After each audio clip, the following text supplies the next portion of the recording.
by AI in the upcoming 5 years.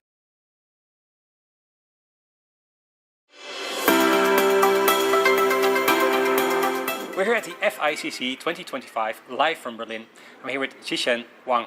Hi Zhishen, how are you? Hi, I'm doing well. Tell me a bit about your academic journey. Yeah, sure. So I'm Shisen. I'm a third-year engineering student at the University of Oxford. I submitted a paper at FICC, and I'm very glad that I'm now in Berlin joining the conference.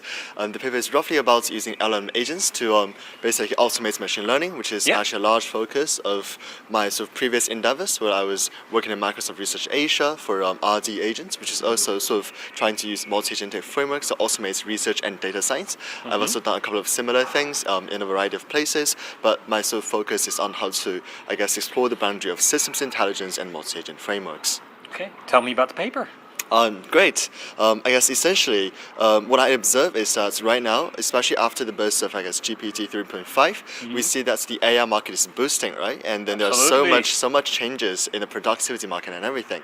But the problem is, from what I realize, there are still many people who don't enjoy the same benefit as people who are in the industry like us. In a way that what we know is that even in like markets of great productivity, say like EU markets, only around 24% of business leaders say that they are like great at data, say that they're data literate, not to mention that they're good at machine learning models. But from what we know, right, training a machine learning model is not that hard anymore. But that does not match the current status quo of me as a business owner. It's still very hard for me to like train a machine learning model by myself.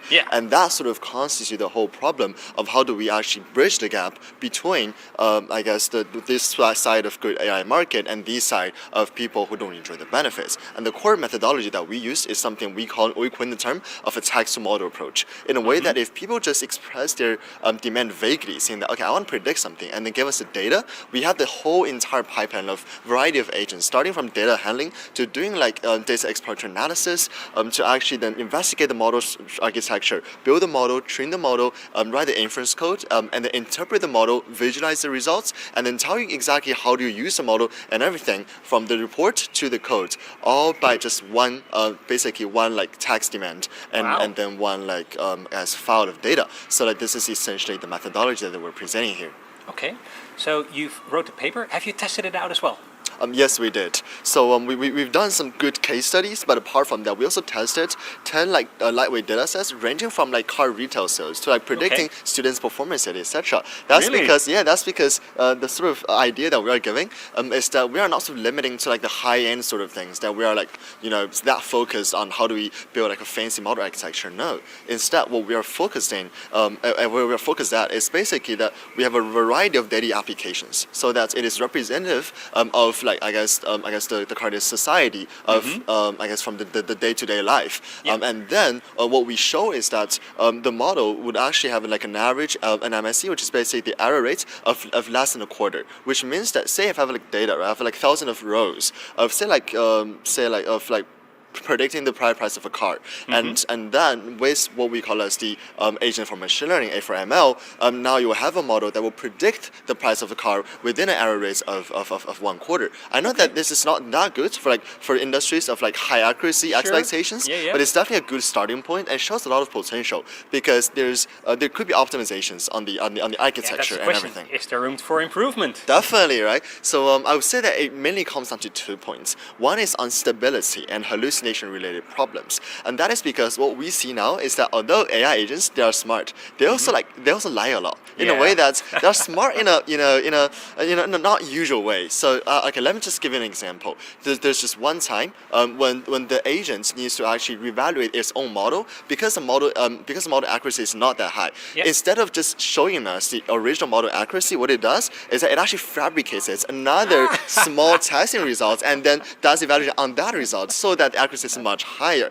which means that the AI model is actually now cheating on us. So I guess that's one definitely concern on the stability and hallucination problems, which is also why which is also part of the things I'm working now on hallucination mitigation and hallucination reduction. And the second thing is definitely on how to tackle more complicated problems, so that it needs more dependencies, it runs on GPUs and etc. And that involves like a more more complicated architecture. And also I guess it also relies on the improvements of the performances of the fundamental models as well. Okay, and how long will it be for, say, a small business owner can actually use this model? Well, I would say that it really depends on which sort of industry you are in, because different industries have different tolerance on the accuracy. And I would say that it shouldn't be too far. I would say that within 1 or 2 years, with people, I guess not only in the research side of things, but also in the industry, with people now working on this, trying to make it better, trying to reduce hallucination problems, it should be much more accessible within the time frame of like 1 or 2 years. Okay, that sounds good. Yeah. Now you've been here at the conference. How has it been so far? How it's been so far? I guess 2 points. First is that this is my very first time to come to Berlin in Germany, and especially with the boat trip yesterday, with the river cruise and everything. Yeah. I guess it has been great to explore the vibes and culture here. But the second thing is also that I've met with so many great minds. I've listened to and also reached out to the keynote speakers yesterday. And secondly, apart from the culture and Berlin and Germany itself, the people that I met in the conference are absolutely brilliant. In a way that I reached out to the keynote speaker yesterday, telling us about emotional intelligence AI, and I really liked about it. Apart from that, I was also meeting with, I guess, people from like diverse areas of the world. I met with people from Switzerland, I met with people, I guess like from UK as me, but also there are like people from Germany, people from the United States, and etc. And I see that people from the world are like tackling AI in their different perspectives, and it has been such a great opportunity to actually not only present what I'm doing, but also get to understand what others are doing, so that the communications are really like, I guess, meaningful in terms of like, okay, what should be the next area of interest? What should be the next focus? What are the directions that people are like, focusing on right now? So basically, That's what a conference should be about. Definitely. I'll finish this talk with a couple of rapid-fire questions. Sure. What's an important skill for a researcher to have? Important skill. I would say that nowadays, especially under this AI age, there are changes in the skill sets required for researchers. And in particular, I would say that one thing that's really important right now is how to stick to academic rigor. By saying sticking to academic rigor, what I mean is that a lot of times when we do research, we are building on the existing landscape, right? So we understand what others are doing right now, and then we build like a tiny thing out of things, so that we bridge like one small gap. And I guess especially right now, when information, like when I guess it's very easy to generate things, right? Yeah. AI could generate things is very easily, and then we are sort of overwhelmed by information right now. So I would say, like, as researchers, because we are trained to actually tackle things more rigorously, it is important for us to understand what are the limitations, how to do things that could be tested, and how to do things that could be replicated, and etc. So I would say that having an idea of what to research on and having an innovation mindset is definitely important. But on the other side, I guess less people are talking about how we should still stick to the rigor, especially when now generation becomes so easy. I guess this is also something that I'm also working on. Working hard as well, because it's a lifelong lesson, trying to, I guess, stick to academic rigor. Academic rigor it is. Okay. Which industry will be most transformed by AI in the upcoming 5 years? I would say that I guess different person have different ideas on this, but my take would be on the productivity market. And by saying the productivity market, what I mean is that imagine, right now we have emails, we have calendars, we have to-dos, a variety of things. Plenty of those. Exactly, right. So we communicate with each others in workspace and etc. But although there is ChatGPT, all of these things that I was mentioning, right, they are still largely not touched in a way that they are still not really optimized. When we receive 200 emails, right, you don't have like one-click thing for an AI analyst to just like sort things out for you and then even help you reply. This is actually something that I'm working on right now as well. I have a startup called Pulse, in a way that we're building a general personal executive assistant. I'm trying to actually automate tasks and do things for them. But personal AI. Exactly. Because what I think is that everyone deserves an AI secretary in this age, and that's a huge productivity boosting. Okay. What do you think? Artificial intelligence or human intelligence? In what context are we talking about them here? Up to you. Artificial intelligence versus human intelligence. I would say that as someone, right, who was like just learning about artificial intelligence in around 2019 when I was in a competition, and then we were just basically talking about how to use convolutional neural networks, CNNs, very, very popular right now, but it's actually very popular back then as well, trying to see how we can like detect lost children from public cameras. I would say that the idea of artificial intelligence is less about, I guess, replacing human intelligence, but actually how to co-evolve with human intelligence. And yeah, exactly. So like that's the term that I'm putting in here, in a way that it is definitely amazing, right? To actually see basically machines learn by itself. But with that, I guess for us humans, as we live, in a society, we connect with people. I guess the next biggest lesson would be how do we co-evolve with artificial intelligence. So it's less for me about how to distinguish from one another, but more about what will be the next paradigm of interactions. Okay. Is there a book or a research you'd recommend for people who are interested in your field? Book or research that I recommend. I would say that there might be two things really.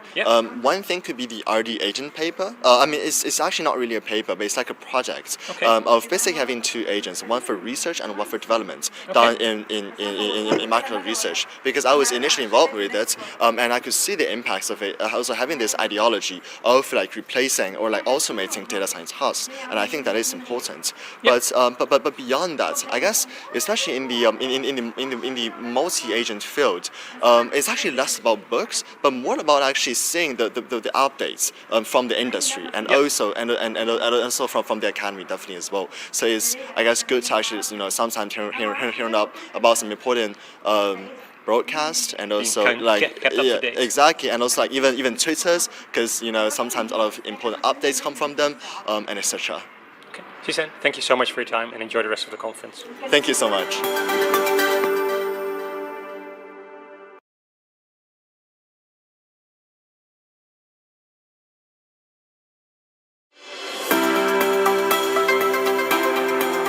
We're here at the FICC 2025 in Berlin, Germany. And I'm here with Donglin Yu. Donglin, can you tell us a bit about your academic research? I started my master in Germany, TU Kaiserslautern, and mainly in scientific computing, and where I learned a lot of mathematical skills and like numerical methods. And then I moved to Sweden, Lund University, Department of Mathematics, and main research is about artificial intelligence, machine learning method for solving mathematical equations, and reversely using some mathematical principles for building more reliable and robust machine learning models. Okay. Well, you're here to present a paper as well. What's that about? The paper I will present today is mainly about fingerprint synthesis. Oh, really? Yeah, to generate some realistic, high-quality fingerprint patches. Why is that important? I would say nowadays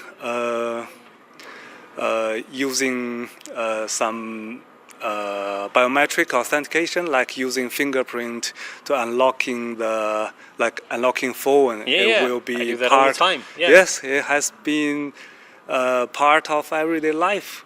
So like fairness and robustness and reliable biometric system is quite important. But I would say it's quite expensive for company who build this biometric system. It's quite expensive to collect these data. Okay. And this data is very important for training and testing this system. So collect this data is not just expensive, but it's also time consuming, and it also comes with some privacy concernings. I can imagine. So how will your research help with that?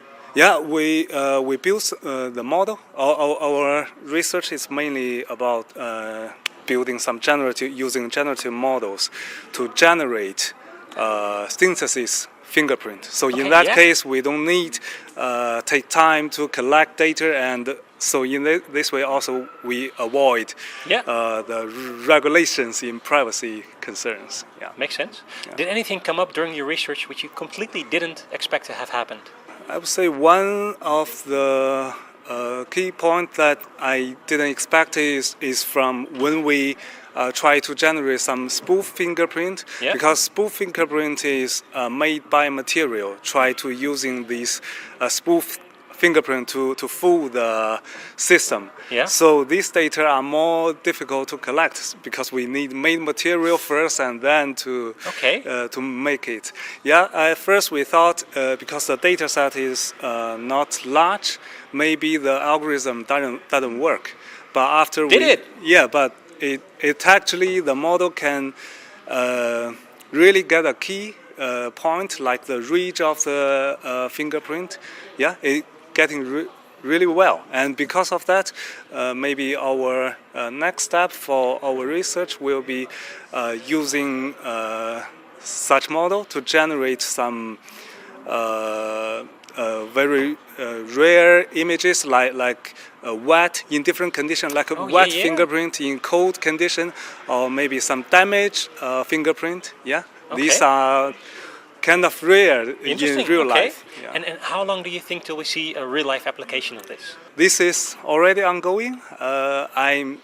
This project is collaborate with Biometric, a company in Lund, Sweden. Okay. Yeah, in their product, it's already there. It's already being used. Yeah, that's already awesome. being used, but for the train and test for the system, for the biometric system, and not directly. Makes sense, right? Yes, yes. Okay, yes. that's awesome. Yes.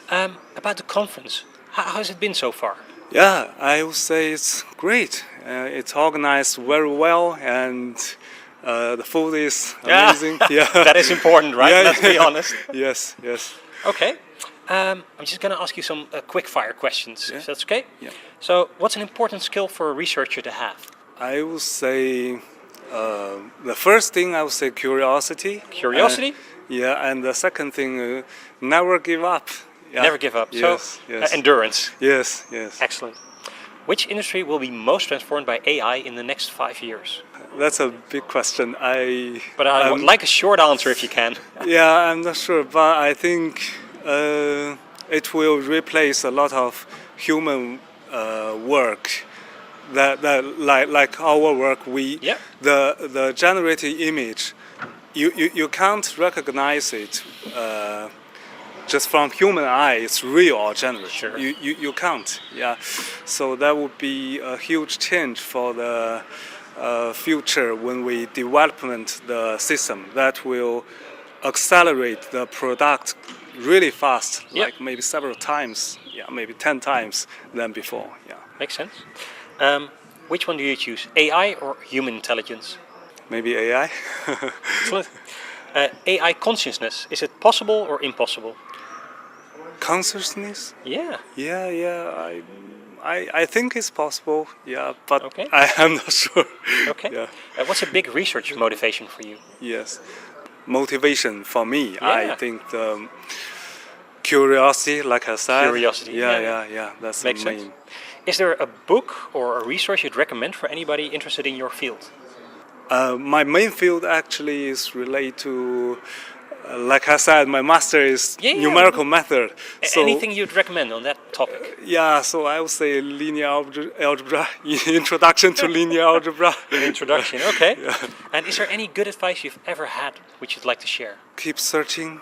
Yeah, never give up? Yeah, never give up, just because for my first year of my PhD, I really think I will fail my PhD because no results get for the whole year. But after 1.5 years, then I found something. Oh, that's and awesome. Then, so it's like how to say, enlightenment at some point. Yeah. Awesome. Yeah. Okay. Dongling, thank you so much for your time and enjoy the rest of the conference. Yeah. Thank you as well.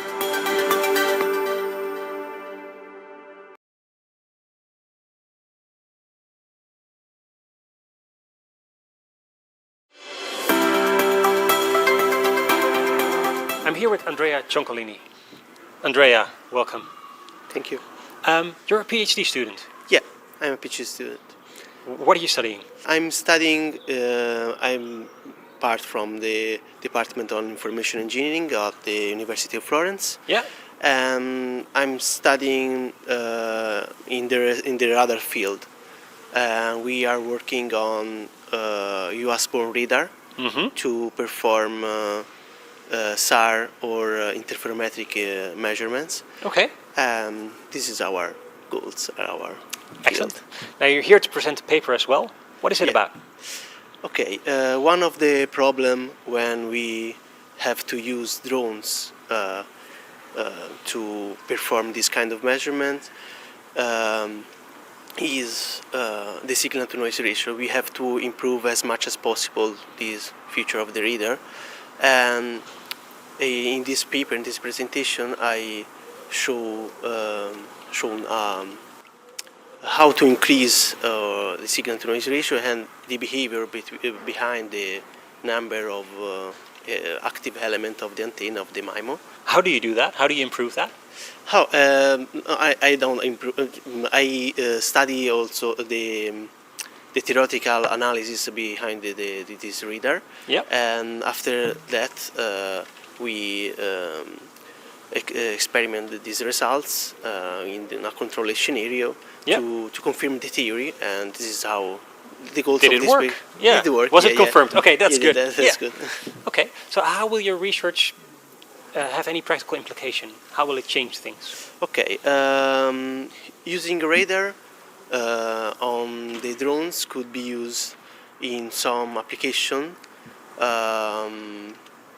like such as airports, because with the radar we can see the fault debris that can accumulate on the runway, and it's helpful for improve our safety during the takeoff or the landing of the plane. Yep. Or the airplane. Yeah. Okay.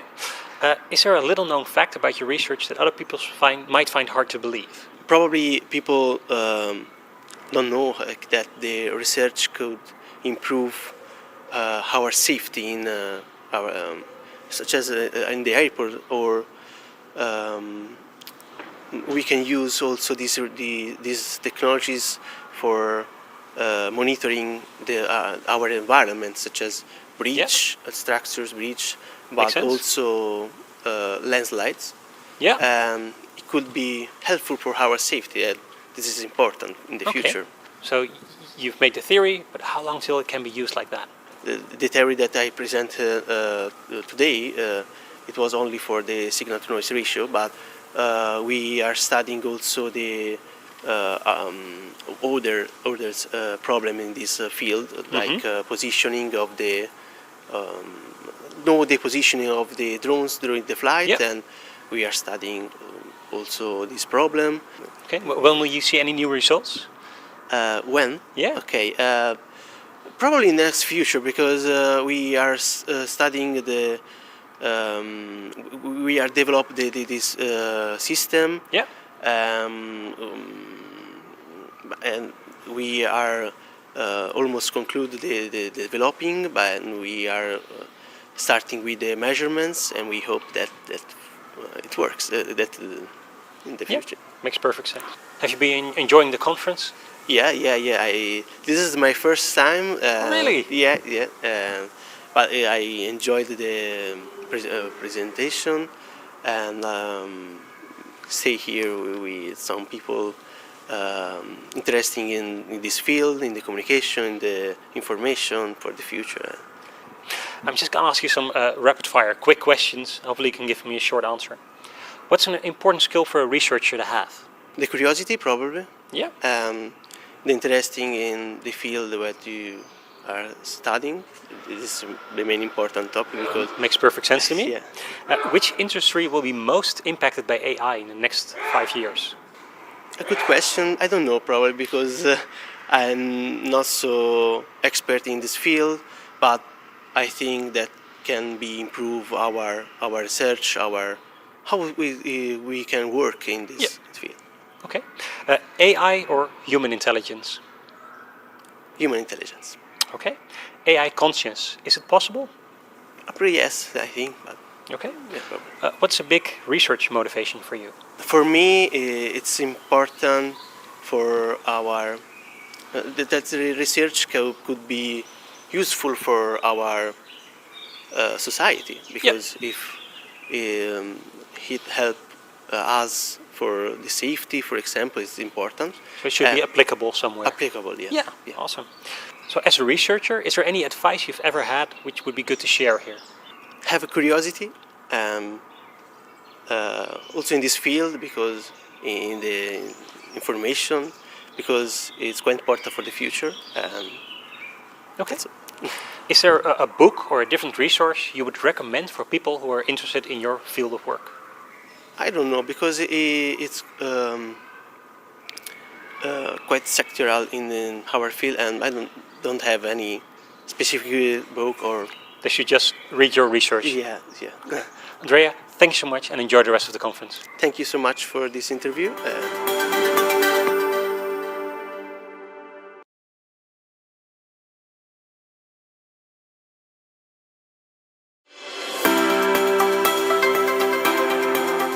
I'm here with Jannica Reoste. Jannica, can you tell me a bit about yourself? Thank you. It's great to be here because I'm not a typical researcher. Rather, I've been in industry and I have just joined academia 7 years ago, and now I feel how my interdisciplinary research can contribute to the whole body of the research. Okay, well, tell us about your research. Yeah, okay. I'm here to tell about how to write academic papers by using generative AI, but usually I'm worried about non-verbal behavior and human-robot interaction of social service robots, robot assistants, and telepresence robots, and I also do IT didactics. So as we say in Estonia, how to support students not to go to the industry and get paid higher and just finish their course. Okay, so let's go into the paper, because you are presenting a paper. What is it about? The paper is how to use Socratic dialogue, how to write academic papers with the help of generative AI. And when I wrote this paper, approximately 1 year from now, I was thinking it's a good joke. Okay. But unfortunately, as a reality, too many researchers in different fields don't think that it's a joke, and they try to do it, and they don't understand that the AI is just an extension of your brain, in a sense, to put or force you to work more effectively, but you can't know what you don't know. Okay, so there's a lot of rubbish coming out, is that it? You told it. You said it. Okay. So during your research, were there any interesting things you found? Actually, my paper is more like concept paper, but I can tell what I have found out while encouraging my students use generative AI, or while being a reviewer of papers written by AI. Yeah. So the first rule, as I told, is that you can speed up your thinking processes, but as you can't validate the data that comes from generative AI, you shouldn't use it. Okay. And also, it's like a small baby right now. So basically, whatever it tells, you should check it. And it's currently, how to say, it doesn't behave well. It tries every way to cheat on you. Okay, so But it can help bad you speed on the up. nature, yeah. It can help you speed up, but you have to check everything it does. Is that the And conclusion? in the end of the day, you would feel that if I wouldn't use it, I would done my work 3 times quicker. So in the end, it's not helpful at all. It's helpful in a sense, as it is written in my paper, that you can have this Socratic dialogue, because if you know something as a professor or researcher, you don't think what are the questions behind of your knowledge. And generative AI requires you to think through, if I know something, how I would pose a question about it. And it's really useful for students. Yeah, makes sense. So do you think the AI will improve in the coming 5 to 10 years, where this will be possible to be used for research papers? I would say that maybe there will be specific type of research papers that would disappear. For example, literature review, because if generative AI can you generate state-of-art literature review in 7-8 minutes, what's the point of writing papers about that? That makes sense. On the other hand, I would say that the generative AI is here to help not native speakers to write nice papers in English, for example. Okay, that can be helpful. Yes, because the generative AI can retell, can improve your grammar, your fluency, and also the readability of paper. So it's here to stay, but it's not to write instead of you. Okay, so it's not the right answer for every question, but can be helpful. Yeah, it's kind of a tool, and as my main research is embed this generative AI and intelligence into the robot assistant, becoming teaching assistants of professors. So I would understand that I'm really worried when I can let the robot go to the lesson instead of me and giving normal answers to my students. Okay. Makes sense. How have you found the conference so far? I would say that it's a really interesting because in my IT department of this Taltech University, I'm kind of the only social research group. Yeah. And for me, it's still important to understand the interdisciplinarity. So I can't say that I go to all my colleagues' courses to learn deeper about machine learning or networks or communication. But while checking out these wonderful papers, I will learn myself. I have taken time for awesome. that. It's awesome. Yes. Okay, a couple of rapid fire questions. What's an important skill for a researcher to have? Importance of research at all. No, what's an important skill to have as a researcher? As a researcher, when we talk that we are a researcher in era of this generative AI and other supportive tools, I would say research ethics and research integrity. Ethics and integrity. Yes. Awesome. Which industry will be most transformed by AI in the upcoming 5 years? I would say this type of industry that produce something for healthcare and education, because especially in healthcare, as we have this aging population, we just don't have people to help people. So everything we produce, it has to be in accordance of what we can do right now, whether they are robots, whether they are algorithms, but we just don't have people. So we just need to fill that up. We just need to fill it up, and also industry has to collaborate now than even more with researchers, because yes, you can produce cool stuff, Yeah. but somebody has to show the evidence that the cool stuff is safe for people. Makes sense. Artificial intelligence or human intelligence? I would say that I like to think that human intelligence is still better, because I don't have to prompt myself. When I know something, then I just know, and I'm quicker. Okay. AI consciousness, is it possible? If it become possible, then we should give them AI rights like we have human rights. And from that on, they can have property, they can do everything. So then there's a question, where's the place for humanity? Okay. What's a big motivation for you to do research? It's so cool to do it. Okay. Is there a book or a resource you'd recommend for people who are interested in your field? I would say that these Springer collections are quite good to understand any topic you want to know interdisciplinary about social robotics or AI in robotics and so on, or also IT didactics.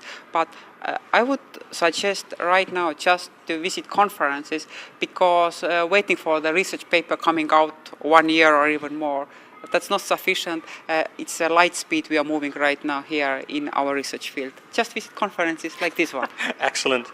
And is there some good advice you ever received about doing research you would like to share? My main supervisor, the professor from Austria, told me, Janika, even you think that you are even if you feel that you are like a researcher when you're a PhD student, please understand that while you are a PhD student, you are learning to become a researcher, and all cool research starts after you have graduated. So please continue, don't do other things, please graduate and start becoming a researcher. Excellent. Janika, thank you so much for your time. Thank you.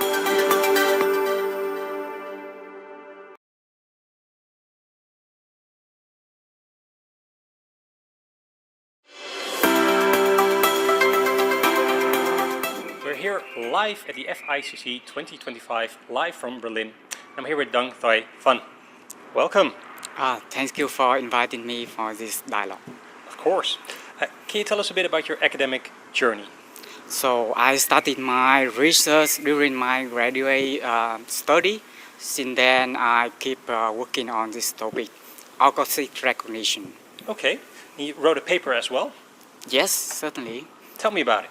So the paper's main focus is on about how to reduce the computational complexity of the developed model. Mm-hmm. So as you know, many researchers just focusing on how to develop a very best model. Of course. So, but my way is in opposite way. I developed a model that achieve a certain performance, but with very low computational complexity. You mean computing load. Okay, and why is that important? So it's very important now because if you develop a model, it's a best model require huge resources, Yeah. GPU, computing demand, and so on. Power as well, yeah? Yes, that's why I try to reduce the computational load. Means simpler model but achieve a good results. Was there at one point during your research something that happened that was really unexpected to you? Yes, that's certainly unexpected thing always happen during doing the research. Not only me, but other people as well.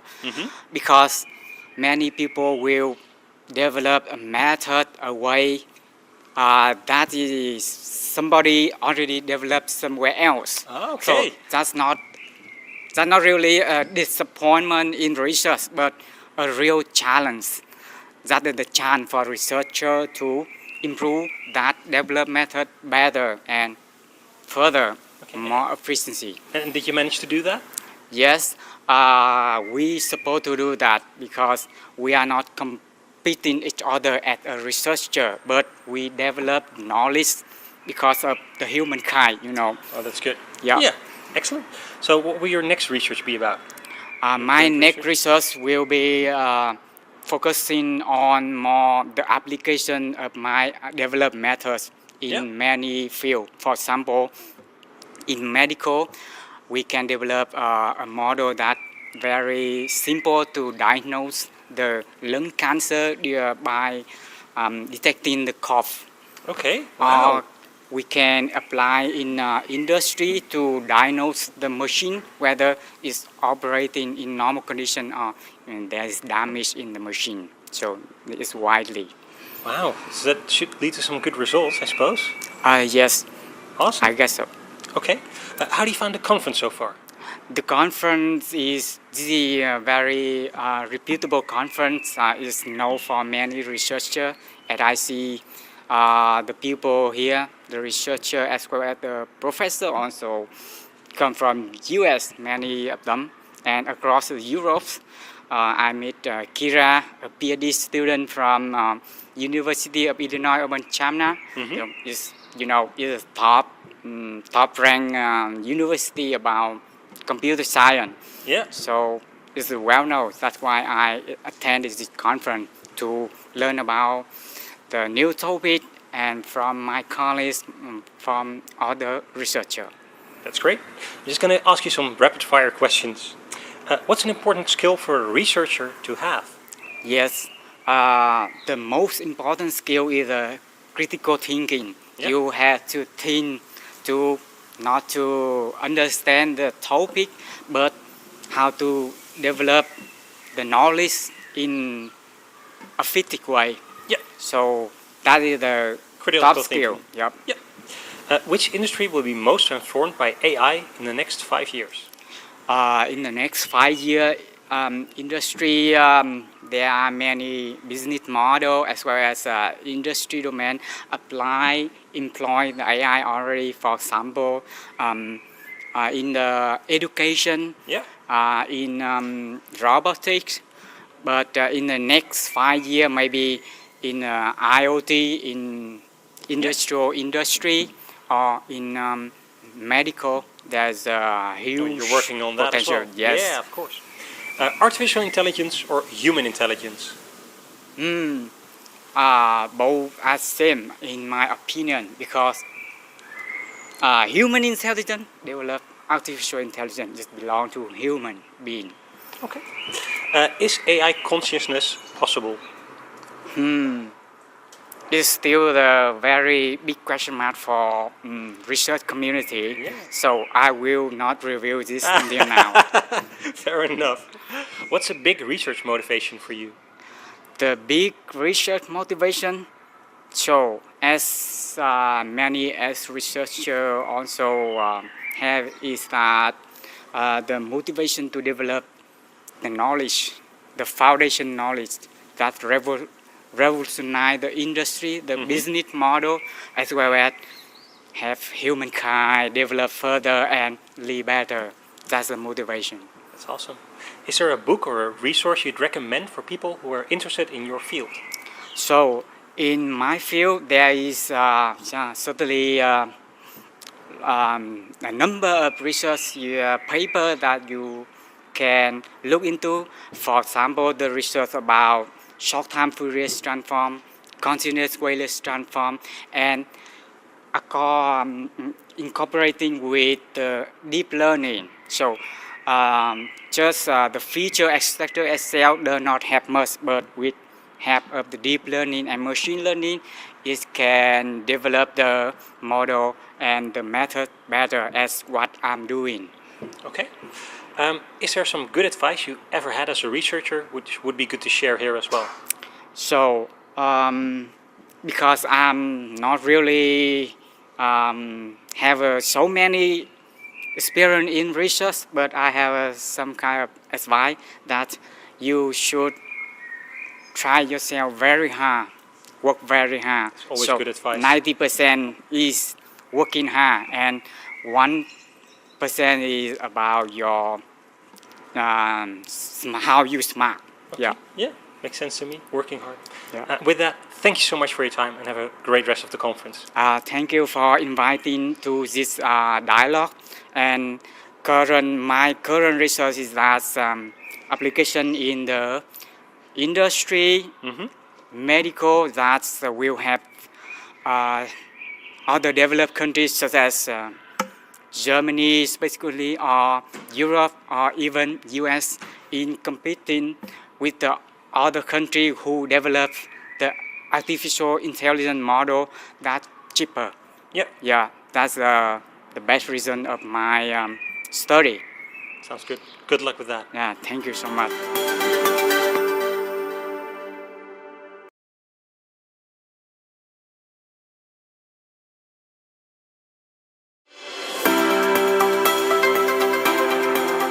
And I'm still here at the FICC 2025 live from the city of Berlin. And I'm here with Sean Williams.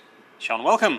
Great to be here. How are you today? Really well. Well, I landed from New York this morning, so I'm a little bit tired, but other than that, it's all good. Okay. Well, let's start at the beginning. Can you tell me a bit about your academic journey? Yeah, so I'm the founder and chief executive at a company called AutoGen AI. So we're using large language models to help people write bids, tenders and proposals more efficiently, quicker, and to win more. As part of that journey, we've had to do a great deal of work into things like the hallucination problem for large language models. Yeah. What is truth? We've had to look at quite a lot of the limitations of large language models. Where do they struggle with contextual reasoning? How do they sometimes not understand what humans really want them to do? What did you find? Well, that's exactly where our research came from. So my academic background, my degree's in philosophy, particularly philosophy of language and mathematical and logical reasoning. So it was actually I often joke that my degree was useless for 25 years, and then large language models came along, and it was perfect for this. So really, that intersection of the technical aspects of large language models, the linguistic aspects of large language models, and then really how we can apply them now to what I think is really fascinating is how what might have been seen as quite esoteric philosophical problems have suddenly become very practical issues in building software that deploys this technology. Weird how that comes around. Now I'm wondering, you also wrote a paper and you presented it today. Can you tell me a bit about the paper itself? Yeah, so the paper's called Easy Problems That Large Language Models Get Wrong. And really, we've been hearing... It's a catchy title, right? Well, we've been hearing a lot. I've been hearing a lot about artificial general intelligence and how the models were getting smarter and smarter. Well, how do you know the model's getting smarter and smarter? Well, they're scoring higher and higher on these benchmark tests. Okay, but that just means they're scoring higher and higher on the benchmark tests. It doesn't necessarily mean they're getting smarter unless those benchmark tests are a good proxy for intelligence. And there's all sorts of reasons to believe that those existing benchmarks are not good proxies for intelligence. And so we came up with our own benchmark, which basically showed 50 problems which were very easy for humans to get right. Can you tell me one? Basic. So you have 6 horses and want to race them to see which is the fastest. What's the best way to do this? hold a race, I suppose? Yeah, hold a race, one yeah. race, not 3 races. Don't split the horses into 3 groups of 2. No, And just one race. Just one race is super easy. Or Did I pass? You did. You passed, Thankfully. but unfortunately, even the best large language models still hallucinate a logical context to that, which Really? suggests that that you have to break them into groups, or so they give these very strange answers. So I'll give another example from a similar kind of space.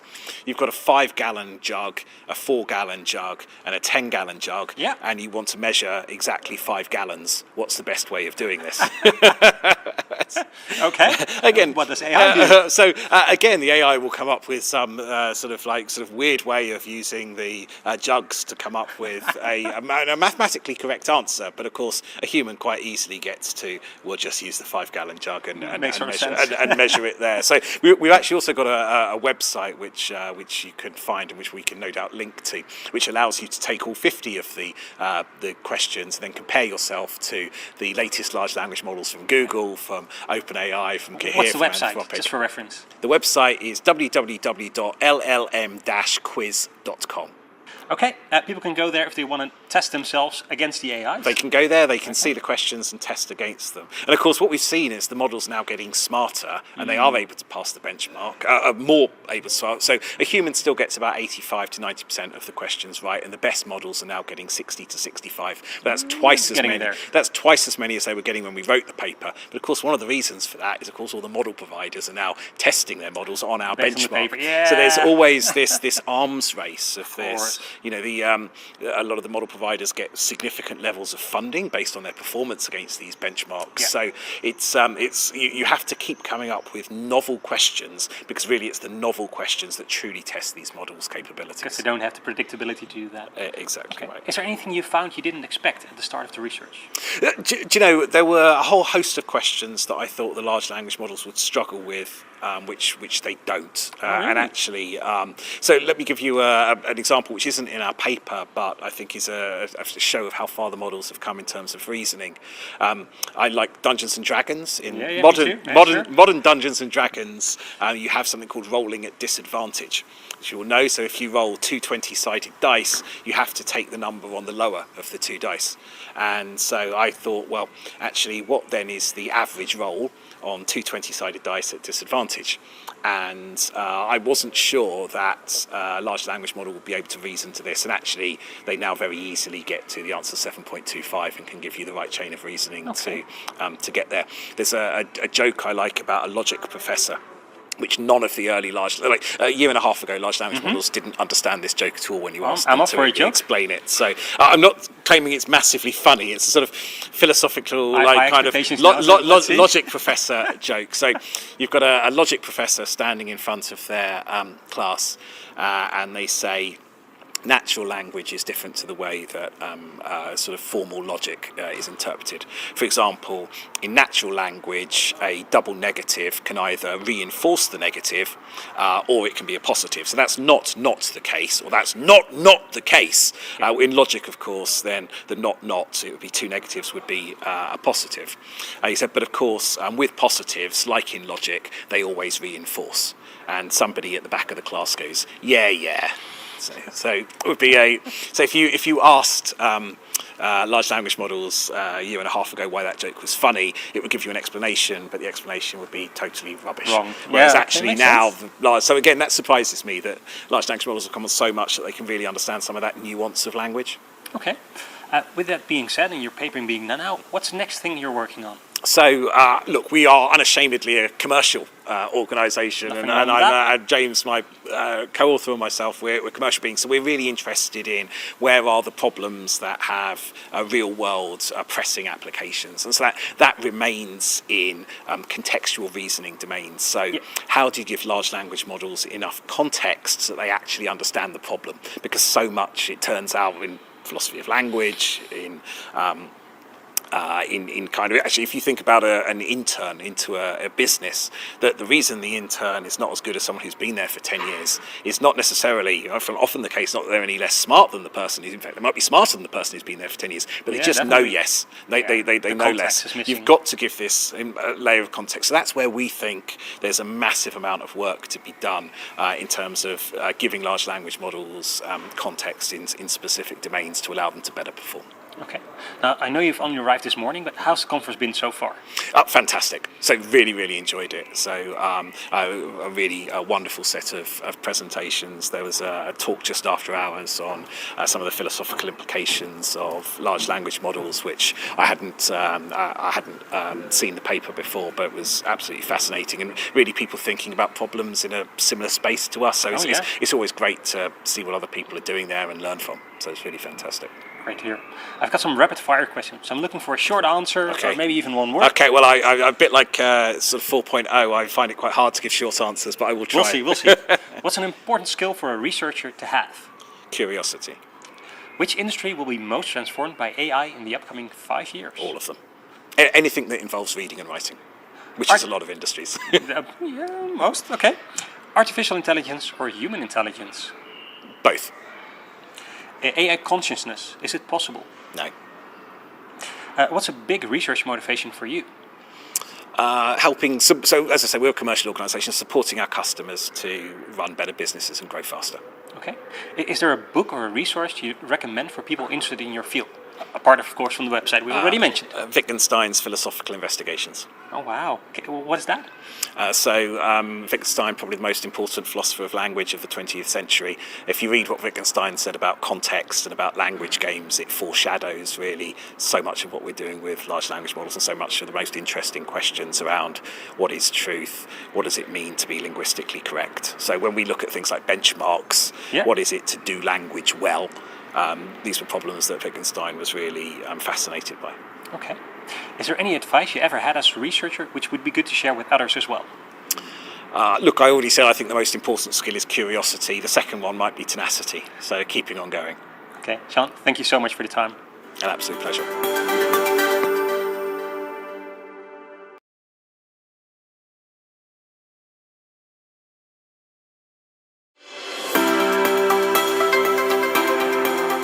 So we're here live from the FICC 2025, and I'm here with Nicholas Papadopoulos. Nicholas, how are you? I'm doing well. How are you? I'm great. Can you tell us a bit about your academic research, your journey to wherever you are now? Absolutely. So I did my undergrad in Massachusetts, United States. Worked as a software engineer for a few years after that, doing some stuff in bioinformatics and high security transportation. I ended up taking an interest in quantum computing. Okay. And went into, was working also as a software engineer in a quantum computing startup. Just before going back to school to pursue a higher education degree in quantum computing. Okay. So that's what I've been doing for the last 4 years now. Which brings us to your paper, because you have already presented. What was it about? It's quantum cryptography. Ooh. So it's a big field. Quantum cryptography is one of the big applications of quantum. You know, very worried about that, right? Yes, it's expected to break a lot of our very standard cryptographic protocols. So there are, however, fortunately, some quantum cryptographic protocols that defend against any sort of any quantum attack or otherwise. So in your paper, you talked about a way to have extra security. Right. So there was one of the first ones was about sharing a secret key between two people, where they can then encrypt their messages and send it securely between each other. It didn't provide security against particular specific attacks where they might, say, have some information about some of the defenses against eavesdropping. So our paper highlights a protocol in which you can actually, it doesn't even matter if the adversary knows that information, we can even make it publicly available, and it'll still help detect if somebody's trying to steal or eavesdrop on your communication. Using quantum computing? Using quantum computing. Okay. Yeah. And will this be used in real life, you think?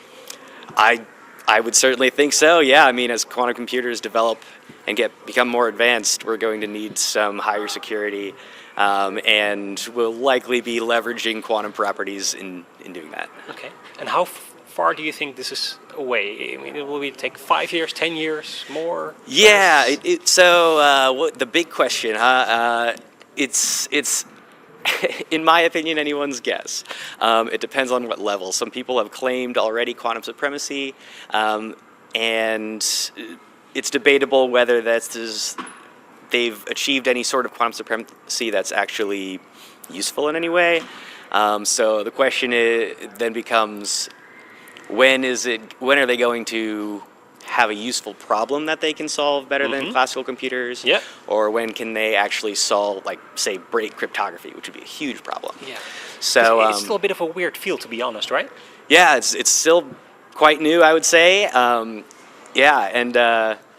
So in terms of guesses, I mean, let's say Your best estimate. my best estimate. I won't hold you to it. Nobody knows. I still expect it to be some time before they get to the level of actual, really breaking like current cryptographic standards. Yeah. I would guess at least 10 years. There's guesses all the way from, just a couple of years, 5 years, up to 20 years is some common guesses. And some people say that it'll just never happen anyways, so. We'll find out. We'll find out. Is there a little known fact about your research that most people would find hard to believe? It's little known outside of the community, Yeah. but the whole premise of the quantum properties, I would say, is pretty hard to believe. In fact, nobody really even knows how it works. So the properties of, say, entanglement, which Einstein famously called spooky action at a distance. Nobody really knows how this works, but luckily we're able to leverage it. But basically, two quantum particles entangled with each other are somehow affected. You can observe one light years and light years away from the other, and the other one will be affected in a correlated manner instantaneously. And no one really knows why, but pretty cool. Weird, but yeah, that's what it is. Okay. Is there anything you will be working on from now on? Anything I'll be working on from now on? I hope to continue doing quantum algorithms. Or quantum software engineering if that ever becomes available. Far, yeah.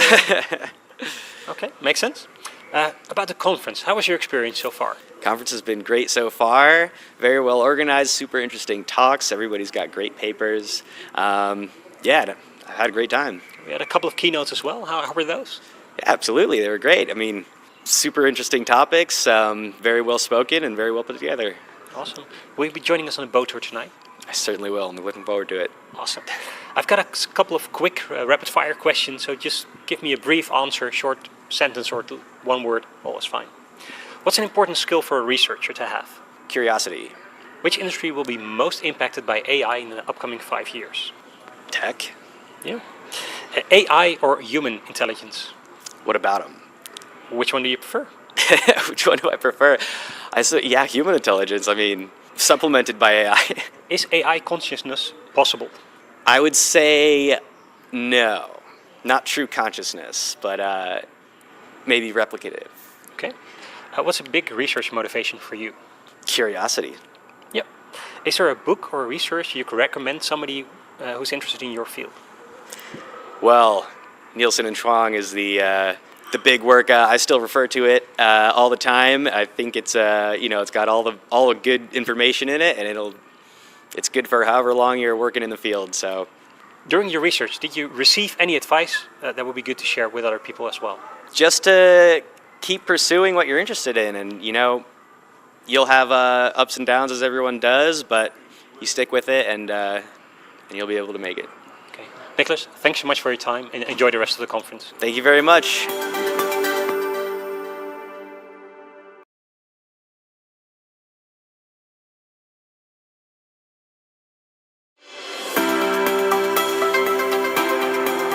We're here at the FICC 2025 live from Berlin. And I'm here with Leonardo Vezzani. Leonardo, how are you? I'm fine, thank you. How are you? I am fine. I'm enjoying this. Can you tell us a bit about your academic background? Where did you start? Well, my academic background started in Turin, I started with my bachelor in cinema and multimedia engineering. Cinema. Yeah, that's a hybrid topic in which we start studying computer engineering, and then we decide to expand our horizons. So in the beginning we study everything that passes through a screen. So Okay. applications, multimedia, cinema, different kind of programming. And during the master we focus more on a specific field. So I decided to focus more on virtual reality, mixed reality, and game design in general. Okay. And after that, I decided to keep pursuing an academic career. And currently, I'm carrying out my PhD in augmented reality for a head-up display in automotive. So I'm trying to bridge the augmented reality and mixed reality world with IoT and real use of this technology. Okay. And that brings us to the paper. Oh yeah, that's towards Carla VR, which is not the first, but I'd like to say one of the most promising attempt to introducing a VR simulator within the Carla simulator, which is a huge simulator. It's the standard de facto for the autonomous driving data generation, which is a great tool, really rich, wide ecosystem.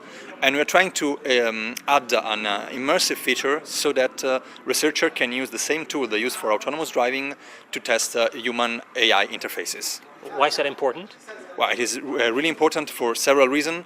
The first that comes to mind is that people need to trust their vehicles if you want to have autonomous vehicles, because otherwise Would be a good thing. Yeah. Yes. Second of all, there are different levels of autonomous vehicles, but the ones we are seeing right now on the street have their limits. So they have to be able to communicate to the user, hey, I cannot drive autonomously anymore, please take over. And lastly, once the fully autonomous vehicle, so the level 5 autonomous vehicle will be available, we will need to do something while driving. So we will be on our chair, and maybe head-up display might be a tool for us to access information or maybe displays, but we have to test it in a safe environment rather than on the road. Makes perfect sense to me. So how long till we see something like this become a reality? Well, actually, we are already working on the second version of Carla VR. I'd say that in a few months we will have the repository online and usable, and I hope that people will get interested in that, because it is an open source project based on an open source engine. So you can do whatever you want on that, but you're working on an ecosystem that is already widely shared. Yep. Is there anything you found that you didn't expect during your research? Well, I'd say that most of the research pursuit is dealing with the unexpected, because we have a lot of stuff that comes up. You were working on a topic, you are sure that, okay, this is my thesis, this is my test, I will either confirm it or deny it. That's the goal. Yeah, well, but after a test you just find that the data tells a whole other story, and you have to reframe your research. And this is both in the work and in the networking phase. So when you... Do you have a specific example from that? Well, yeah, for instance, I've been collaborating with a company, Reply Cluster in Turin, for a few months. Yeah. And I was just there in the labs to test some augmented reality application. And a colleague from another company comes by. They're talking of a driving simulator in their ecosystem. So one thing's led to another, and we have been working for the last 6 months on creating a ROS-backed Carla simulator for their purposes. So from working on an application, we find a whole other branch of collaboration. Well, that's good. Okay. Anything upcoming? What you're working on right now? Well, at the moment I'm finalizing the second iteration of Carla VR, but I am really looking forward to bridge my sector of augmented reality head-up display with everything that is connected to explainable AI. Because as I mentioned before, we need the user to understand what the car is doing. But also I would like to explore how head-up display might prevent or reduce the effects of bad driving. So for instance, if I duplicate my smartphone on the display, might it reduce accident? Might it enhance them? Let's try and find out in a safe environment. The last part is important. Okay, it's interesting. About the conference, how do you feel about the conference so far? Actually, I'm really excited. It is. I haven't been into many conferences yet, but it is really nice to find so many people from so many different backgrounds. So you get to meet people that have something in common with your research, and you might propose and brainstorm new ideas. While at the same time, you might find people that have absolutely nothing to do with you, but still communicating with them and mixing your background might result in something really unique. bit of cross-pollination. Yeah. Excellent. Will you be joining the boat tour tonight? Yeah, absolutely. I have my jacket just in case and comfortable shoes. Excellent. I'm just going to ask you some quick fire questions, so rapid questions, and please give me a really brief, maybe one word or short sentence answers. Okay. What's an important skill for a researcher to have? Flexibility. Okay.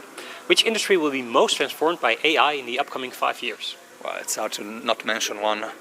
Surely everything connected to the user experience will be deeply impacted. Okay. AI or human intelligence? Oh, human intelligence. Okay. AI consciousness, is it possible or impossible? Well, it all comes down to what you define as consciousness, but I think that if we will ever reach something like that, it won't be comparable with human consciousness. Okay. What's a big research motivation for you? Well, actually, with all this technology that is making life more complex, the goal is to find something that makes it easier and simplify the approach to technology, but at the same time accessible for everyone. Excellent. Is there a book or a research you recommend for people interested in your field? Well, I have to be honest, I don't read that much on paper because the PhD student life is what it is, so you have little time. But I would just recommend to get everything that you might be even slightly interested in and dig in, because you can never know what you find in the next book or in the next resources. Okay. Well, as a PhD student, is there any good advice you've ever been given that you would like to share that would be helpful for other people as well? Oh yeah, classic one. Done is better than perfect, because perfect is never done. Awesome. Leonardo, thank you so much for your time. Thank you so much. Enjoy the rest of the conference. Thank you.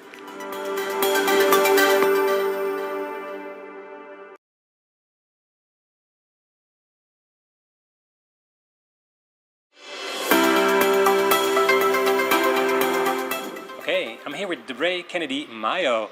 Welcome. Hello, how are you? I'm great. How are you so far? It's been a wonderful conference. That's good to hear. Can you tell me a bit about your academic journey? I probably have a longer academic journey than some, but by training, I'm an attorney. I graduated from Emory University in the United States. Okay. And after having a career as an attorney for about 10 years, I moved into the academic world. I'm a faculty member at Georgia Tech. Okay. And what do you do for the university there? So primarily I do research. So at the intersection of privacy and cybersecurity and law and policy. So we try to be that interplay and try and figure out, do we need a tech solution to something? Do we need a policy solution, or do we just need people to talk? Okay, which brings us to your paper. Does. Because you just presented one. Can you tell us a bit about it?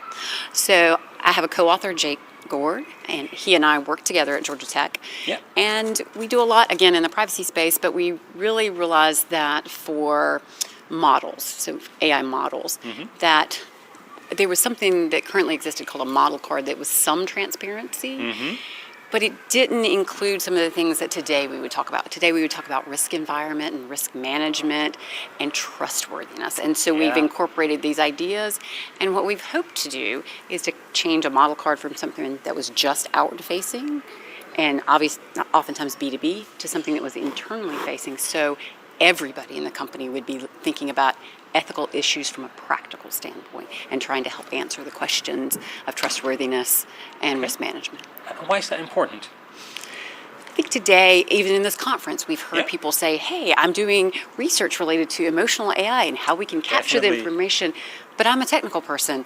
Ethical people or legal compliance people deal with those issues. And it's like, let's think Not the right through way to do that, Well, it's the way that we're classically trained. Of this person has this job and I have this job. But in reality, particularly when we're talking about impactful AI, we want everyone to be involved because we want the conversation not to be a conversation of what the person on the legal team thinks the answer should be, but what everybody in the company thinks the answer should be. Because these are really things that are going to affect society as a whole. And so we want to make sure that we have the best products that we can coming out. Makes sense to me. Is there anything interesting that came up while you were doing your research? I think some of the challenges that we were seeing, we saw ways to actually explain them best by talking about some things that came up at this conference, which are neurotechnologies. Okay. That in the future, you're going to probably have a chip in your brain. And who's going to have access to that? Is a business going to have access to that? Is a government going to have access to that? We want the people who are designing today to be thinking all the way through that chain. Where's this going to end up? Do we put in place some privacy by design, some security by design today to make sure that we don't wind up with an unintended consequence in the future? Okay, but we're not there yet. How long do you think it will take before we're on the Okay, edge of it okay, already. yeah. So we've already have earbuds Yeah. that you can put in that can do an EEG, basically a little bit of a listening to your brain and Okay. then tell you basically through music what they think your mood is. Okay. And Neuralink, which is a US-based company, already for people who have very significant health issues, so say they've lost mobility, they already have some implants that they can do that will say allow somebody who's paralyzed to be able to actually like play a video game. Okay. They play it with their mind. Yeah. And so you can imagine that the first place that we're going to see that kind of implant is likely in people who play video games, because you won't have to use a controller. There won't be that Yeah, delay okay, yeah. that we have today. Awesome. Okay. How has the conference been for you so far? It's been great. I love to interact with people from around the world to hear different views on issues like privacy and cybersecurity. Is it working? Is it not working? Where do we want to go with AI? Yeah. And so that's what we're doing here. Okay. Did you get to go on the boat trip by any chance? I did. How was it? It was beautiful. We had a beautiful weather, but also the history that is Berlin. So the yeah. East and West that have come together. We literally went on a boat tour that went across that line. And at one time it had been a very sad place, and today it's a beautiful place with lots of people sitting outside and enjoying the weather. And it's nice to see that we have these democratic principles that are in play today, and that line has been gone for a long time. Okay. I will finish with some rapid fire questions. Do my best. First off, what's an important skill for a researcher to have? Being concerned about the impacts of their research. Okay. Which industry will be most transformed by AI in the upcoming 5 years? I don't know the answer to that. I think that we could see potentially across the board, Yeah. or we could see a lot less than we expect today, but I think that humans will be involved, particularly in the next 5 years, in any transformation they have. So we'll have human in the loop. Well, that brings me to the next question. Artificial intelligence or human intelligence? And I see that it's going to become a both. Yeah. I do think that that's important, and I think it's going to be exciting. Okay. Do you think AI consciousness will be possible? You make an assumption that it's not already there. Okay. And so I think it is not the consciousness that you and I experience, but we already have AI that can hallucinate, Yeah. which actually means that it can lie, and we already have AI that can scheme. Mm-hmm. So we have some very early stages of consciousness. It's not, I don't think it'll ever be like our consciousness. But just different. Different, yes. Okay. What's a big research motivation for you? Make the world a better place. Is there a book or a resource you'd recommend for people interested in your field? The one that comes to mind is The Battle for Your Brain, which is by Anita Farahany. And Yeah. she is a researcher in the United States that's really trying to make sure there are neural rights in place. And it's one of the things that's important. We also need to make sure there are technical approaches. But it's one of the things that's looking at, once we get the brain data, how do we protect it? Because it's going to be the most intimate type of data that we've ever had. Okay. Is there some advice you ever received as a researcher which would be good to share? Advice as a researcher: make sure that you include more than just your own viewpoint. Okay. Great. Thank you so much for your time. Thank you so Enjoy much. the rest of the conference. Thank you so much.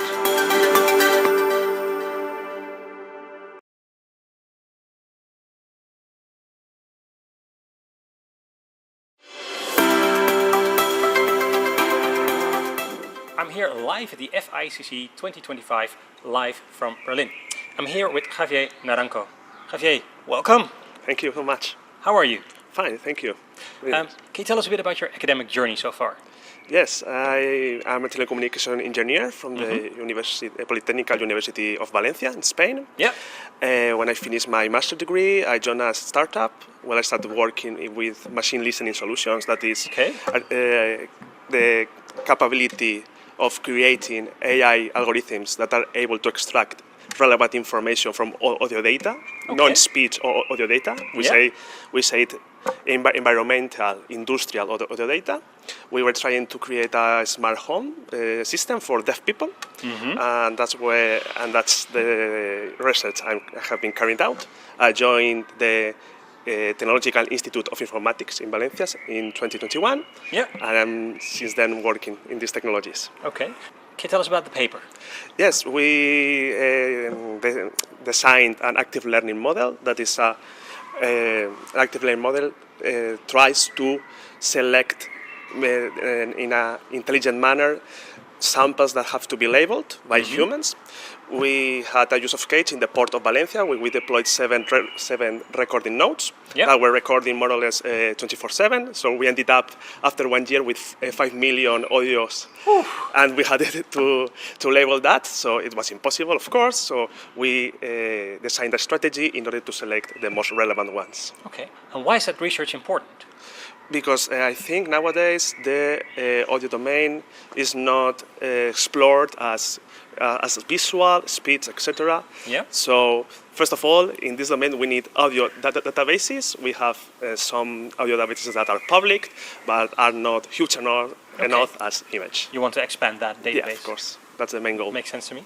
So was there anything during your research which happened what you didn't expect, but was interesting nonetheless?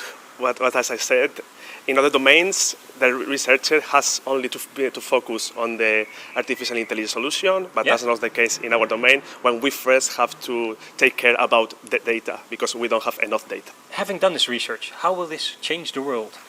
Well, I think audio is an untapped potential source of information that has not been explored. So I hope that in the future, more multimodal solutions will appear in the market, in the industry, using image, speech, audio, environmental audio, etc. Okay, and who will benefit from that in the end? More robustness, because when you have a full picture of the scenario, you can make better decisions. Yeah. How have you found the conference so far? Very great, very great. I enjoy most of the sessions. I met a lot of new colleagues, so it's fun. Good. Yeah. Did you have any chance happen to go on the boat tour as well? Yes, I did to the trip yesterday, and I really enjoyed the trip in the river of Berlin. Yeah. Excellent. So I have some rapid fire question for you. Maybe you can give a short answer, a short sentence, or just one word.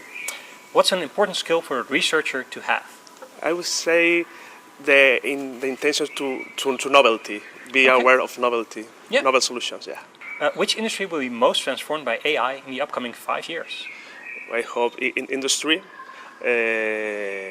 especially. Well, in the use of case we are working is the port of Valencia, so I hope industry, open spaces in our case, airports, etc., etc. Okay. Artificial intelligence or human intelligence? Both. I think we need to combine both sources of information. As I work with audio, as I said, more sources of information make more robust predictions. AI consciousness, is it possible? I hope so. You hope so? Okay, fair enough. What is a big research motivation for you personally? Try to improve solutions that are now deployed, but not just audio, and they can be benefited by it. Okay. Is there a book or a resource you'd recommend for people interested in your field? Not too much information about audio. I would recommend the Detection and Classification Acoustic Event Challenge that is performed annually, and there is a challenge, and people can participate in the open tasks. Okay. Wow, sounds good.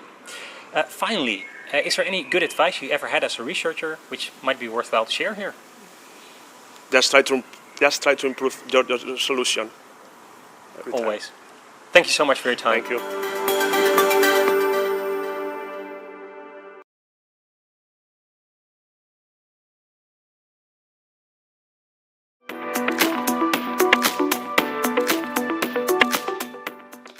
I'm at FTC 2024 and I'm talking to Ran Heinrichs from Norwich University in Vermont. Hi Ran. Hi, how you doing? Nice to have you here. Thank you very much. It's See, a pleasure you to be here. Just presented a paper, didn't I you? did. And you just come out fresh from that. How did it go? Well, I thought it was amazing. The amount of questions I got overwhelmed me in the sense as I wasn't prepared for all of those questions, but I had answers for them, so it was good. Well, I've got another question for you. Can you tell us in brief what your paper was about? Our paper is about innovating in cybersecurity education using artificial intelligence to do it. So what we do is we identify student competencies and we create content based upon those competencies. Okay, and what are the practical applications for that? Rapid acceleration into a job. So what we're trying to do is accelerate the 4-year degree to a 2-year degree to a 1-year degree. What's the biggest challenge you faced in your research? The biggest challenge that we face in our research is really identifying what competency is and how we measure competency. When we get into the workplace, there's a different perception about what they're expecting versus what we actually are training for. So that's the toughest thing, is to match what industry wants. And how do you address those challenges? By working more closely with industry. Okay. What we do is we send our students out into industry as soon as we possibly can, and we're putting them out there as, and it depends upon their level of expertise, but we're putting them out there as early as 6 months, where they're actually engaged in cybersecurity activities in the company, working for the company. So it's a close collaboration with It's a very close collaboration with industry. Right. So I've got some rapid fire questions for you. Oh, Brian. good. Are you ready for them? I am. Okay. Shoot. Which industry do you think will be most transformed by AI in the next 5 years? Healthcare. Hands down. There's a lot of old people, and there's a lot of innovation in drugs, in care. So I think that it'll have the widest impact, and it'll have the most economic impact. Yeah. And then agriculture. Probably I'm going to answer is and the most positive. most positive. Okay. And then your next, agriculture. Yeah, agriculture. Yes, the growing of food, the growing of healthy food, and the growing of more food for more people, so we have less starvation in the world. You're positive about the effects of AI. Absolutely positive about the effects of AI. Oh, great. So, do you think AI can ever become truly creative? Oh, absolutely. If an elephant can become creative, so can AI. But AI is pretty ingenious. It's as ingenious as the person who uses it. So you talk back to AI, and it'll get smarter. If you want it to be more creative, you be more creative. So it's a relationship. It's human intelligence and artificial intelligence, what I've heard one person describe as actual intelligence. Yeah. AI. Yeah. Okay, another quick rapid fire question for you. Privacy or innovation? I was just having that conversation with some 22-year-olds. If you want to have AI really be an agent for you, you're going to have to be a little bit flexible on your privacy. Privacy is not a right. It's not in our American Constitution, which is surprising to everybody. But if you want the technology to really help you, to really recommend what you need, I think you're going to have to get used to being exposed on the internet. And what do you have anyway that anyone would want to steal? You're not Bill Gates. You're not Elon Musk. So, and I'm not saying that you have to give up your privacy. I'm just saying you're going to have to share your privacy and own it. Okay. Some of your privacy, not all of it. No, not all of it at all. Okay. And how did the 22-year-olds react? Are they quite easy about giving away that? They're very easy about giving it away. They don't think about it hardly at all. They understand that, like, if you got mugged in the city, you'd probably walk more carefully where you go in the city. If you get mugged by a cyber security threat, you'll probably be a little bit more concerned about privacy, but you don't see it as much. You don't see it in the small scale. You see it in the large scale with banks and infrastructure. What role do you think governments should play in overseeing AI? Well, I believe that... Or do they have a role at all? Well, the government's responsibility is security and protection of the individual. So yes, they should have some kind of role in it. However, they really need to understand what ethics are, AI ethics, which is the field that I'm getting my PhD in right now. And that has to be understood. But the government definitely needs to be there. Okay. And which country do you think right now is leading the way in AI? Well, we know China's leading the way in AI. And in fact, one of my colleagues from Microsoft Research, Kai-Fu Lee, is the head of the AI project in China. And he's creating as many billionaires in AI as he can. And with that kind of incentive. But when you have now Elon Musk and Vivek at the helm, you're going to see some enormous innovation here in America. And then I think Europe will be right behind. We work together as partners at all time. Close behind or far behind? Yeah, you know how it is. Sometimes the Americans innovate, sometimes the British innovate, but I think that we'll collaborate. Okay, that'll work more effectively. Well, that's what this conference is about, getting people together. It is. The collaborating together. How are you liking the conference so far? I'm loving it. I'm meeting people from all over the world. And it's amazing how many people speak English all over the world. Yeah. It is a dominant language. But a lot of very innovative thinkers, a lot of new ideas, a lot of application rather than theory. It's really great. Yes. Fascinating, isn't it? It is. Yeah. Any particular speaker or presentation that you heard that really struck a chord? I just had one. I couldn't tell you her name, and I couldn't tell you a presentation. It was the woman right before me, but she was looking at the efficacy of the chatbots with respect to how well they interpret language. And one of the interesting comments that came up about that is the research that you conducted 6 months ago is now out of date, right? Because the chatbots can do better now than what you're saying they couldn't do. So watching that comment that Stephen made this morning about paradigm shifting at an accelerated rate is essentially proven in the talk that I just saw. That's been one of the most interesting. Oh, fascinating. Any topics you'd like to see added to next year's agenda? You know, I'd like to see more practical uses of technology. I'd actually like to see technology. If you go to an electronics conference in Las Vegas, you see tons of stuff. Okay. Right? It would be nice Let's look under the hood. If we're talking robots, we should have some robots here. So anything to do with robots, and I'd like to make sure that people understand the difference between what a robot really is and the machine that's just been advanced a little bit by a software program. So definitely robotics. In a nutshell, what's that difference for you? Humanism and how it serves us. I've always been fascinated in looking at technology, that almost all technology that we create is designed to help us communicate.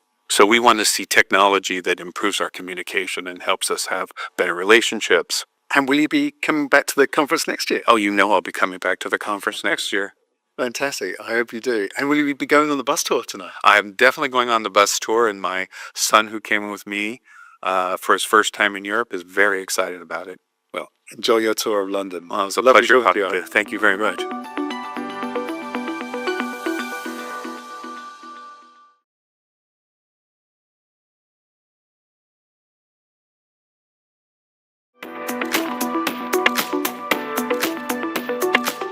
Hello from FTC 2024, where I'm talking today to Vinesh Thirulchelvam from the Asia Pacific University of Technology and Innovation.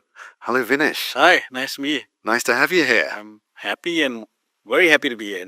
Great. And you presented this morning, didn't you? I did. Your paper. Can you tell us briefly what your paper was about? Yeah, so the paper was about aspects of digital transformation for marginal oil fields in Southeast Asia. Okay. Yeah. And that's because there's a lot of oil fields where you're from Malaysia, yeah? There is. There's actually 65,000 oil fields in the world today, out of which 94% of the major oil production happens in 1,500 oil fields. So there's 97 oil fields which are quite marginal. These are smaller oil fields. These are oil fields where they're so small, economically it's not viable to sort of incur costs and try to operate on them. Yeah, and the reason why we went into this research is to find a solution where 97% of these oil fields, which are marginal, with the use of digital solutions, they can have a life. And based on the demand for oil and gas, these fields actually have a very important opportunity to serve the needs and the demand in the coming future. In the coming years, Exactly, we're not clear of fossil fuels yet. We still need them. Yeah. Okay. And what challenges have you had in your research? Right. So to get the research going, we had to study the entire landscape. So we did a very qualitative approach in the beginning to study what was the current solutions put together, why the operators did not want to go into these kind of marginal oil fields. So we went into a very structured qualitative study. We did a lot of interviews with some of the senior operators of marginal oil fields. We also did a literature investigation. We did a benchmarking study with one of the major oil operators in Malaysia, which is Petronas. And collectively, we came up with data which was enough to give us the justification to start putting solutions into the digitization of marginal oil fields. So your research is being used already? It's already being used. In practice? We actually have 4 phases for this research. What I presented today was the first phase, which was the qualitative approach. We finished that in 2023, actually. We have now actually moved into the second and third phase, which is the computational part of it, which is the deployment of AI and machine learning, and also trying to find the structured data and the unstructured data, which can be used in a lot of prediction studies that we want to do, so that we have this desire, an ultimate desire, which is to digital twin a lot of these operations so that we don't actually have to go to the field. We can simulate a lot of the outcomes. Simulations? Yeah, exactly. Interesting. Got a few quick fire questions for you. Are you ready for them? I'm ready. Here we go. Which industry do you think will be most transformed by AI in the coming 5 years? I think the industry is the enterprise industry, business in totality, will be sort of impacted the most, and they will also benefit the most. But now, having said that, I think the secondary industries such as manufacturing will also help, where it is heavy resource, and those are the type of industries which can benefit from the deployment of AI. Another quick fire question for you. Privacy or innovation? Very good question. Innovation will never stop. I myself lead innovation in my institution. It is something that is a need and a want, because you always have to stay up with the game. Secondly, we also have to be able to give what the demand requires in terms of the demand that comes from users, from clients and things like that. But that being innovation, the privacy part will always come in, because if you look at the deployment of AI, I think one of the crucial areas of having too much data, too much rapid decision making being done, the security around all this within the same network or the landscape or the ecosystem itself is of importance, and it's very important to be able to pivot as when needed. And again, that I think that will also bring into the existence of AI, which enables you to combat cybersecurity and enable you to pivot as when needed. Okay, so you're positive about the impact of AI. I have to, because we use AI at work. I'm an academic, so we use AI. Certain deployment has been done for teaching and learning, but a very heavy usage of AI and the applications of it in terms of research, and what we believe in is applied research. What I preach is a research with a purpose. So everything has got to have an outcome, and that's what we've been doing. And AI is here to stay for sure. Yeah. And when it comes to outcomes, do you think AI can ever be truly creative? I think it's already being shown. A lot of tools out there are showing creativity. I think what brings the future in AI is we are able to use AI in a creative manner. So it's there, it can create, but you got to deploy it in your own creation according to what you want the outcome to be. And what about when it comes to oversight of AI? Do you think governments should be involved in overseeing AI? I think it's a must. It is already happening where I come from in Malaysia. We have a lot of AI programs in terms of AI faculties, for example, in institutions. We have AI for the citizen, which was sort of pushed forward by the Prime Minister, which is actually educating and bringing the awareness of the benefits and how AI is to be used. And I think that's a good start, and it was well received by the public. Right. And which country do you think is leading the way when it comes to AI right now? I have to say, being a well-traveled person, I think China is going way beyond boundaries. It is going further beyond driving capabilities. They're going too rapid in the applications of AI, and they become sort of a benchmark. But again, I think it's a top-down approach whereby they want AI to be pushed forward in terms of so many of their assets, so much of their ecosystem, and the things they do on a daily basis. Right. Is it your first time at the FTC? It is my first time at the FTC. Right. Loving it. Yeah. My second day. I think the best part about FTC is you get to see what is being presented in terms of emerging technologies. That's why I chose FTC. It's the future technologies, right? I think the emerging technologies is what you want to see. Firstly, in terms of what is being done from different people from different countries, because the amount of nationalities here is amazing. Yeah. That gives you another platform to actually network. And I've met a lot of people.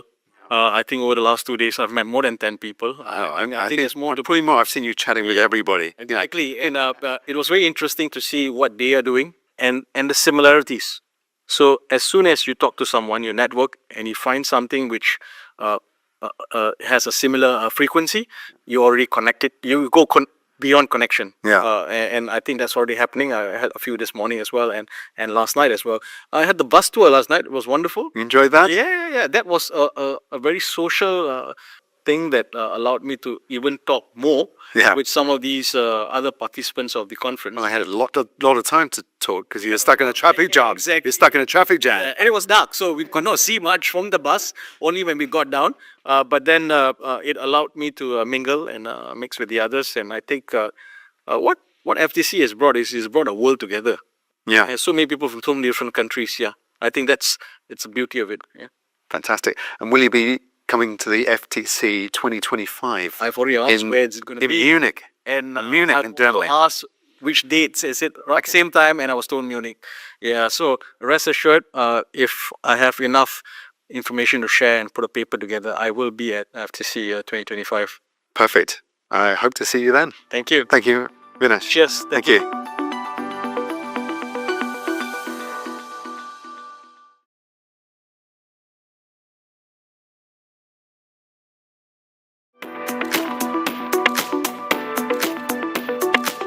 Hello from FTC 2024, where I'm talking to Liane Marina Mesmer from Furtwangen University. Hello, Liana. Hello. Hi. So you're a PhD, aren't you? Yes. Yes. And you presented a paper yesterday. Yes. Here at the conference. Exactly. What was it about? It was about context-aware machine learning. Okay. Can you explain what that is for someone like me who doesn't understand? Of course. I start with the term context. Context is essential for machines to interpret different situations correctly, because even humans consider contextual information in order to take more precise decisions. So the decisions are not based just on past data or on available data. They are precise, containing additional information. Okay. And this makes systems more adaptable in different situations, and they can, for example, consider ambiguous scenarios better than without contextual information. Okay. Yeah. And what might be some of the practical applications of this?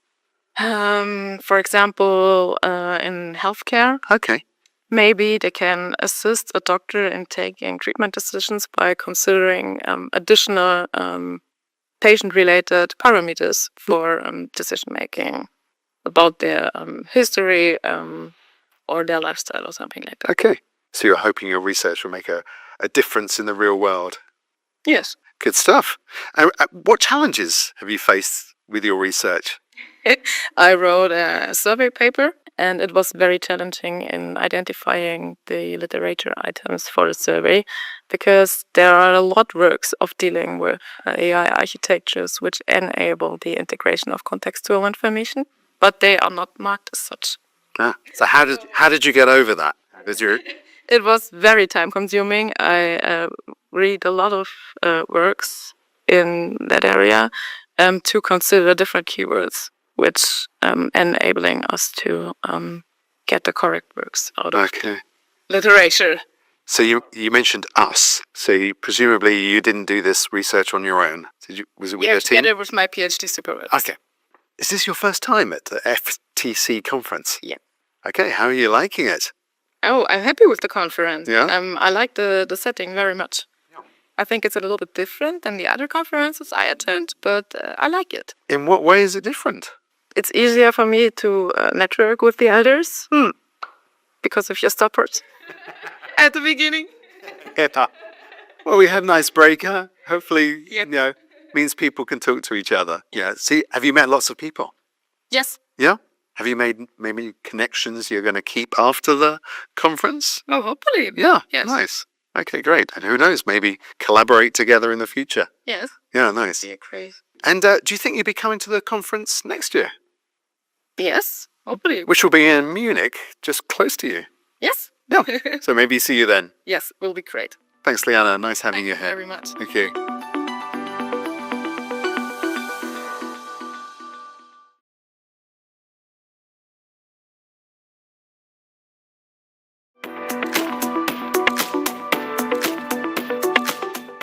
Hello from FTC 2024. I'm talking to Inga Arntzen from Norse, which is in Tromsø, way up in the Arctic Circle in Norway. Nice to have you here in Chiswick in London, where it's maybe a little bit warmer. I don't know. It is a little bit, but yeah.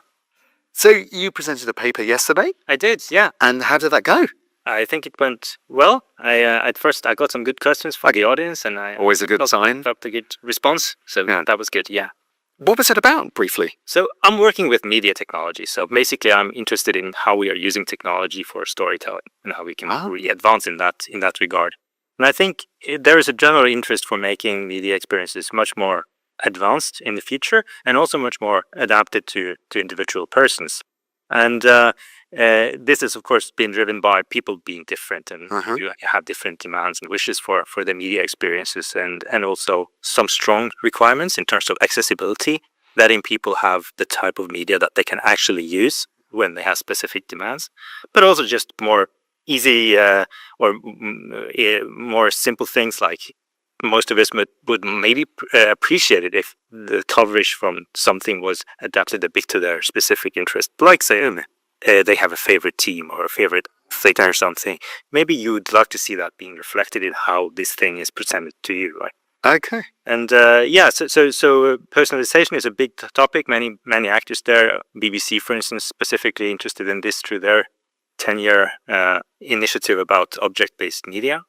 And this is also my research area, how to sort of cater for a new and more flexible platform for making those kinds of media experiences. Nice. Does this link in quite well with our second keynote yesterday, Adrian Hilton? It absolutely does. Yeah. His talk was a bit about that, and also my work is related to that. Okay. Absolutely. Did you talk to him? I didn't, because he just left just after. What a shame. Yeah. What a shame. Hopefully you can contact him or talk to him another time.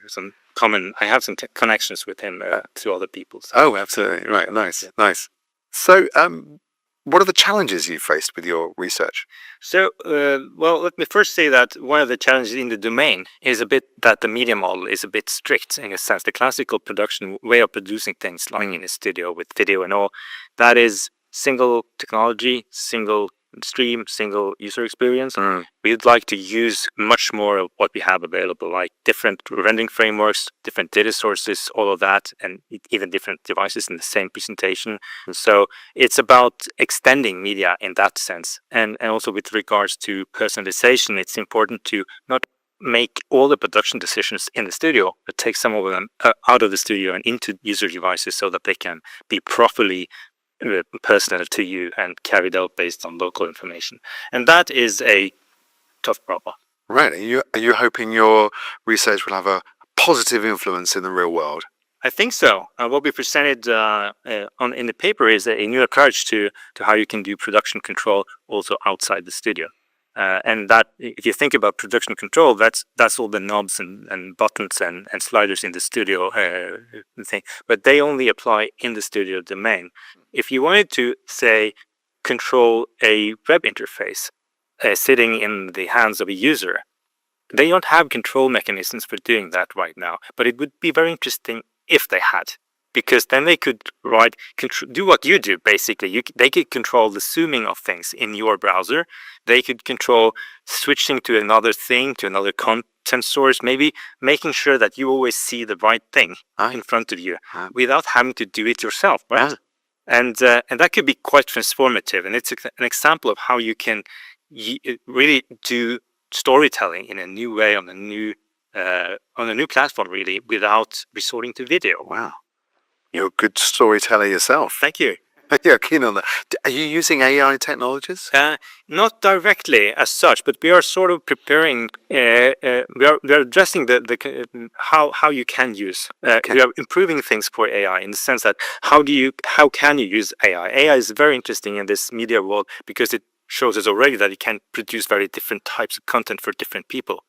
But there's still a remaining problem, and that is how you put it together for people. And it needs to be put together a little bit differently for you and for me, right? And then you need basically AI to take on the producer role to a larger extent. You need to replace the human in the studio and maybe make that a more automated process that takes into account your specific needs or interests or preferences or whatnot. And we are presenting a control system that sort of allows itself to be used by AI more directly, so that AI can sit and be the decision maker, maybe in a studio or maybe in a hosted center, but still have impact directly on your experience in your browser or in your interface. Interesting stuff. Talking of AI, I got some rapid fire questions for you about AI. Which area of life do you think will be most impacted by AI over the next 5 years, say? 5 years, it's both a short and a long even time span right there. But I think the obvious steps that is in work life, and I think also what people, the opportunities that are pursued first, especially media, are the ones that save you money.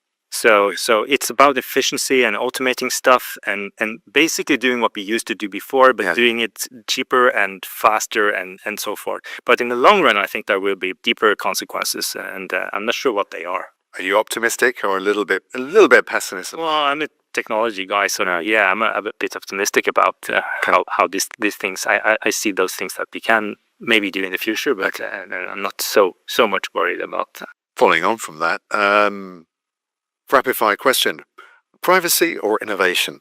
No, I like innovation. So that's my drive anyway. Privacy is important, of course, and you need to respect it. But my personal drive is to drive for innovation. Right.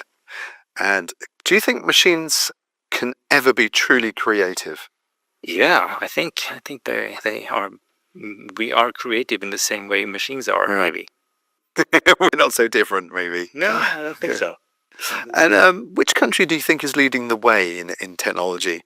The US, of course, has an upper hand. They have a massive both monetary, financial support by their initiative, and also their experts have experience that few others have. US for sure.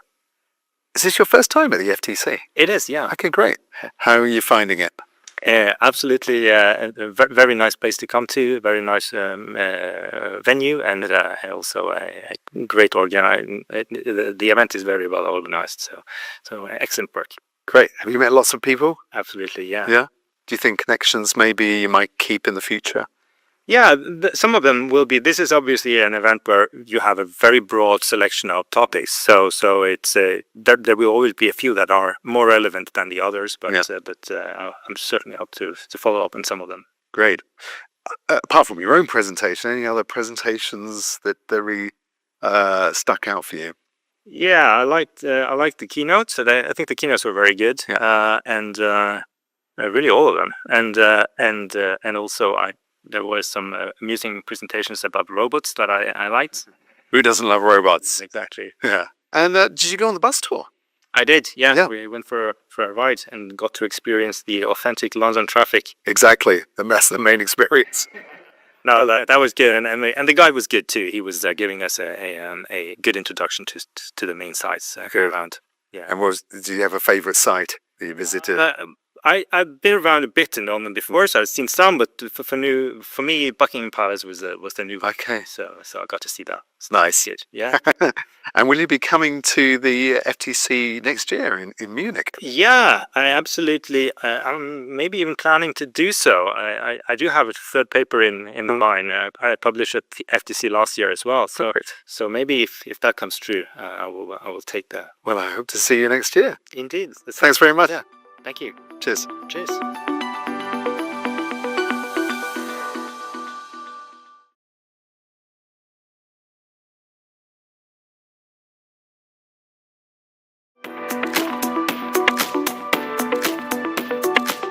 Hello from FTC 2024, where I'm talking to Andrew Gascoigne from the University of Wolverhampton. Hi, Andrew. Nice to have you here. Yeah, thanks for having me. So you're not presenting a paper yourself. You are here supporting your PhD student who is. That's right, yes, and I'm a co-author along with some team members up at University of Wolverhampton as well, yeah. Okay, and what's the research about? So it's about chaotic neural networks as an application to solve optimization problems. So sounds quite exotic compared to some of your standard type neural network type problems, but that's what we're looking into. How can you explain that or simplify that for someone like me? Sure. So the principle of chaos is that small changes in initial conditions can create large differences in future behaviors. Butterfly effect. Exactly. That's where that comes from. And so we're essentially we're creating neural network models where the neurons themselves exhibit chaotic behavior. But it's transient chaos, so that chaos hopefully will die down after a time and then stabilize. And it's a way of, looking for solutions in, these landscapes, solution landscapes and things like that. Okay, so if I get my head around it, complicated stuff. What are the practical applications for this? Yeah, so traditionally, these types of networks, they go back to Hopfield type networks, which is kind of like just basic gradient descent, but they're often used on like location allocation type problems. Again, the classic is like the traveling salesman type problem, where you've got cities and you want to, visit every city and what's the most efficient route to take type thing. So you can use these type of networks to solve those types of problems. So often in telecommunications these days is a location allocation problem, effectively. Okay. And does that have benefits for sustainability, for example? Well, exactly. I mean, it's one of the reasons we've been looking into these architectures because they are very low intensive in terms of energy consumption. They don't require a lot of data to train, things like this. So labeled data is often difficult to come by. So these networks have that kind of advantage, but they have some disadvantages as well, obviously, which is why they're not being used as much as, let's say, it's contemporary other techniques and stuff. Okay, so complex stuff. What kind of challenges have you had with your research? Yeah, so with these networks, they're mathematically a bit more complex than your traditional methods. So it involves kind of these iterative algorithms.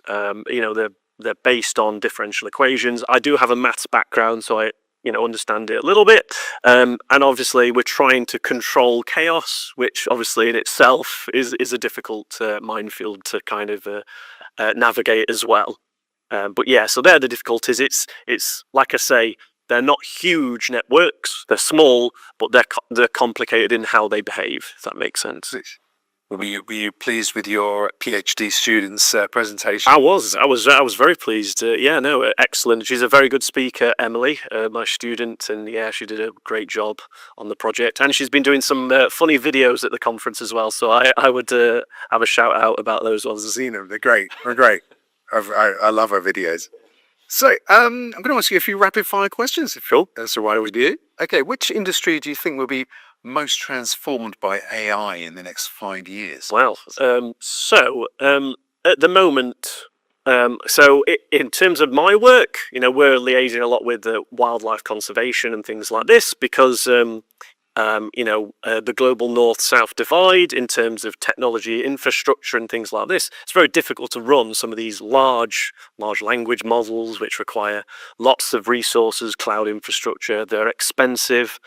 So we're working with a lot of kind of environmental organizations and things like that that do monitoring of species and things like this in areas, as you can imagine, that don't have a lot of infrastructure. And you can use like these lightweight models as kind of as part of edge processing devices, which is essentially in the field on the device itself. Yeah, that makes sense. So field of constellation, yeah, AI will have a huge impact. I think that is going to be, it's one of the areas that isn't being looked at, I would say, is not quite there yet, because there's lots of applications in industry already. I mean, I was at a conference a couple of weeks ago with the IBM user group in the UK, and they're developing chatbots based on their manuals in their business and things like that, to help their employees and customers and all this kind of stuff. So yeah, it's transforming industry, I would say, already, kind of thing. So I would say that's going to continue over time anyway. Right. But yeah. So another AI question. Do you think machines can ever become truly creative? Creative, right. So, that term needs defining very carefully, I would say. Now, it's funny you should say that, because the models we use, because there's chaos involved, that's linked to unpredictability and how the system behaves. So it does throw up kind of unique things that aren't based on the data it was given, kind of thing. You see what I mean? So there is possibility of, I would say, more authentic creativity, as opposed to, okay, this is all the data it's been trained on, and effectively what it's doing is, packaging that, maybe, messing around with it a little bit, and then presenting that to your audience, kind of thing. So we'll see what happens. Philosophical discussion about what is creativity. Is it coming out with very random things? Yeah, exactly. Nice. Okay, another quick fire question. Privacy or innovation? What's more important for you? Oh, for me, innovation, for sure. Obviously privacy is very important, but I don't step into that realm very often. What I'm dealing with is models and, mathematical models, or, these neural network architectures, playing around really. It's like a Lego toolbox I'm playing around with. The privacy issues are quite minimal, as you can expect, and the ethical considerations are all similar. So tinkering around with toys. Well, exactly. Yeah. Exactly. Which country do you think is leading the way with AI right now? That's a good question. I mean, America, obviously that's where the noise is coming from. The large, computing companies, Google and their related AI, companies involved, Microsoft and things like that.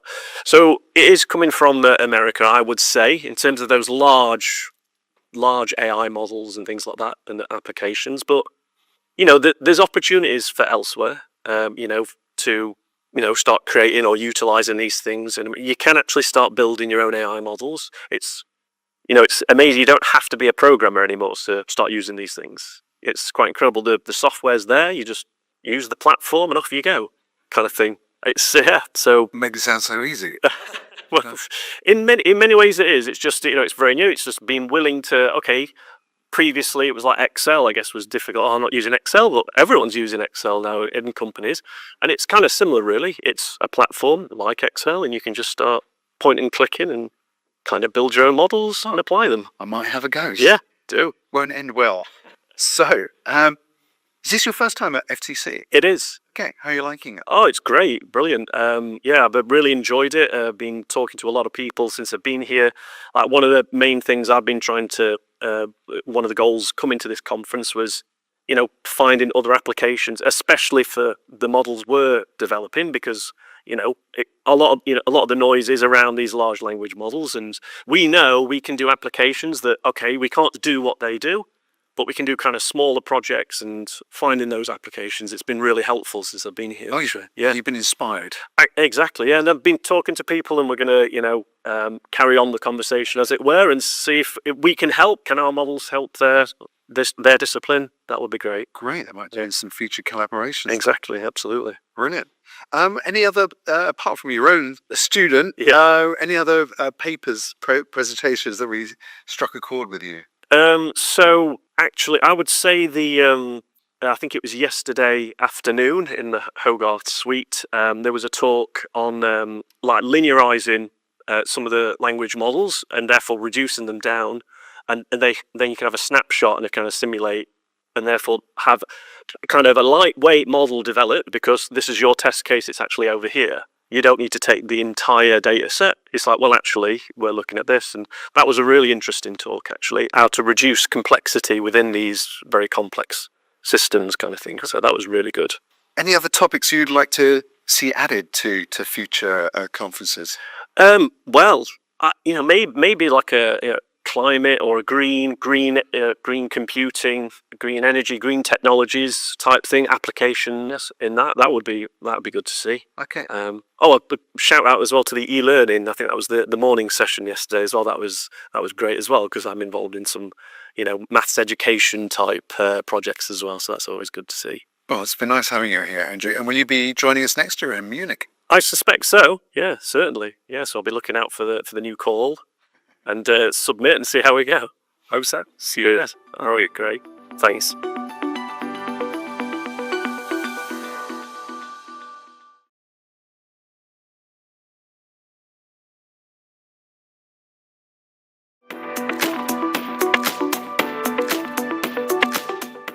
I'm at FTC 2024 and I'm talking to Nicole Pascucci from the University of L'Aquila. Yes, hi, Adams. Nice to meet you. Nice to meet you. Thanks for joining us here. You're presenting a paper tomorrow. What's it about? Yes, tomorrow I have the presentation from my paper. Is about infrastructure monitoring, and we use actually remote sensing and geomatics technology.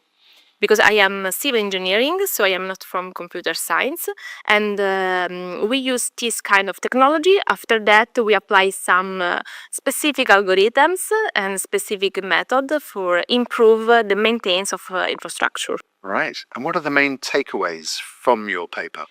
The first one is to make safe the workers, because today we have a lot of problem in different countries about bridges, viaducts, dams, and so on.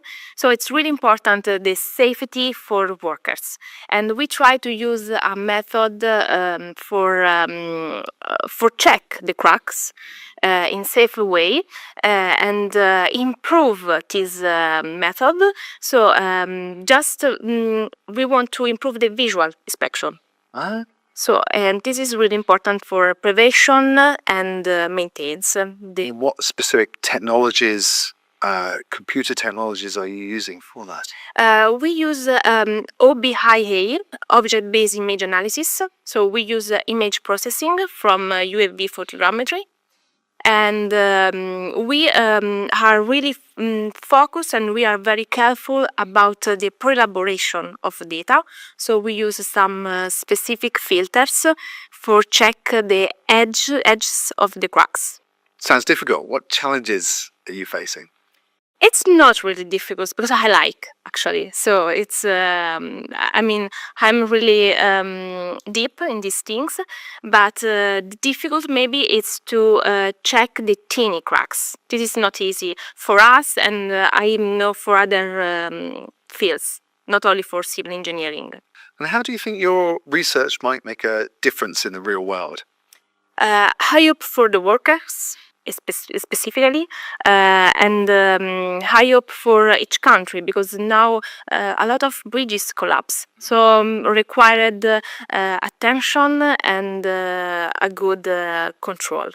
So do you like the conference so far? Yes, very, very well. I mean, I listen all presentation, and it's different to me because sometimes a lot of conference presentation, it's from data science, so it's not my field, but it's very good for capture news and new method for these things. Right. And which presentations spoke to you the most so far? I don't know, actually. I have a lot of presentations that I like in this moment, so maybe at the end of the conference I choose the best one for me. Okay. Did you like the keynote speakers this morning? Yes, absolutely. It's very amazing, interesting, and funny, actually. It was really funny, because sometimes the conference, it's not funny. Are there any specific topics you'd like to see on the agenda for next year? civil engineering, maybe? Yes, absolutely. Absolutely civil engineering. But I mean, I like very well the deep learning and machine learning topic because it's very useful for us. Right. So, Do you think you'll come back to the conference next yeah, absolutely. Maybe the next year. Perfect. And is it your first time in London? In London, no, it's not my first time. If in the future technologies conference, yes, it's my first time. Okay. And will you be going on the bus tour? Yes, absolutely. I'm coming. All right, enjoy it. Hope you get some nice food as well. Oh, Although it's not going to be Italian food, is it? Never. no. Actually, everything here it's very good. It's not bad, is it? No. It's very good. The food and everything, and the organization. So, Excellent. Well, thanks for joining us. Nice talking to you, Nicole. thank you very much.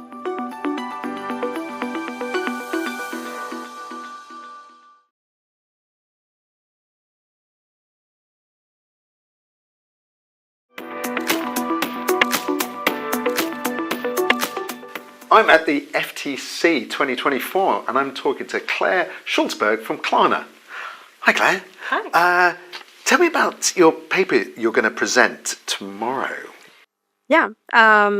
So essentially we have been writing the paper that we wish we could have read when we started the project we're working on. So my colleague and me, we were working at Spotify back then on the search functionality, and we were trying to make the evaluation process faster. And for that, we were reading about like a lot of different techniques, and we were struggling to find a way to use different ones to iterate faster. And so, that's what our paper is about, how to choose methods for the purpose of iteration speed. How are you enjoying the conference so far? Yeah, it's great. It's been half a day and already so many great presentations and very enlightening keynotes. Have you been inspired by a keynote? Yeah, I mean, it was crazy. The first speaker is the first user of the internet. That's just a crazy thing to see, to hear about. What's the biggest challenge you're facing in your research? Essentially, when working on machine learning or on recommendation system, we can come with a lot of ideas, and it's really hard, in advance, to know what is a good idea or not. You're going to add some features and some different things, but it's really hard to know what is going to stick. So what happens is that often teams have a lot of ideas and very few that they end up shipping to users. And so if we want to be fast at iterating on the product and making it better for users, we need to evaluate. We need to be very efficient in our evaluation. And so that's the main challenge that we started with this paper. That's the challenge. What's the hope? What do you hope what the impact of your research will be? Yeah, so the hope is that it's going to help machine learning practitioners, and in particular working on recommender system, to add methods to what they're using at the moment for evaluation, which usually is a little bit of offline evaluation and then an A/B test, and to add methods to that process. So for users, that would mean that potentially we can ship good ideas faster. So the product will improve over time. So if you think about Spotify search, it's just going to get better and better at getting you what you want. And potentially we're going to launch less tests on real users that are non-successful ideas, which means that the experience is not going to be affected by those non-successful ideas that we test. A lot of talk about AI at this conference. Do you think machines can ever be truly creative? If they can, that's one question. But the question is also, do we want them to be creative? Do we want the machine to take the creation part of things while what are we going to be left with? Or maybe we want to use AI for doing the boring stuff and then we can do the creative stuff. That's the best answer I've heard all day. Brilliant. Do you think governments should oversee AI? Or what role can governments play in putting the safeguards for AI? Generally, I think that the safeguarding, for things that are available for everyone, the safeguarding come more from user, everyone's expectation, and the incentive come from what people think more than the rule. So it's doing things in the first keynote, doing things for user or for people. If that's what the general public is expecting, then that's more what is going to happen than if a general, like a governmental agency says we should do that. Right. How well do you think the conference is addressing current trends?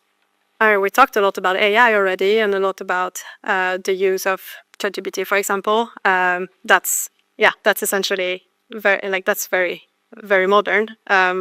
One question that I'm thinking about that I've not heard, but also it has been only half a day, is we talk about how AI might replace people in jobs, but there are also trends happening in the industry, in the job industry, especially in tech, that is like it's a trend that is happening and that is unrelated to AI that we're not told about. And what specific topic would you like added to next year's agenda? Yeah, I think, the same topic in 1 year is going to be so different that, I don't know what else can happen, and maybe another disruptive technology coming up, that I think in 1 year, if we talk about the same topic, it's going to be a completely different conference. Right. What do you think of the event in general? It's great. It's really nice to get to connect to so many people and people who are coming from so far. Like we heard this morning, people coming from all countries, like 57 or something like that. So that's crazy. And it gives a lot of perspective on the current technologies. Have you met lots of new people? I have not yet, but I'm really glad to have connected back with my colleague that I worked with at Spotify. Okay. So we have some catch-up time. Okay, it's very nice.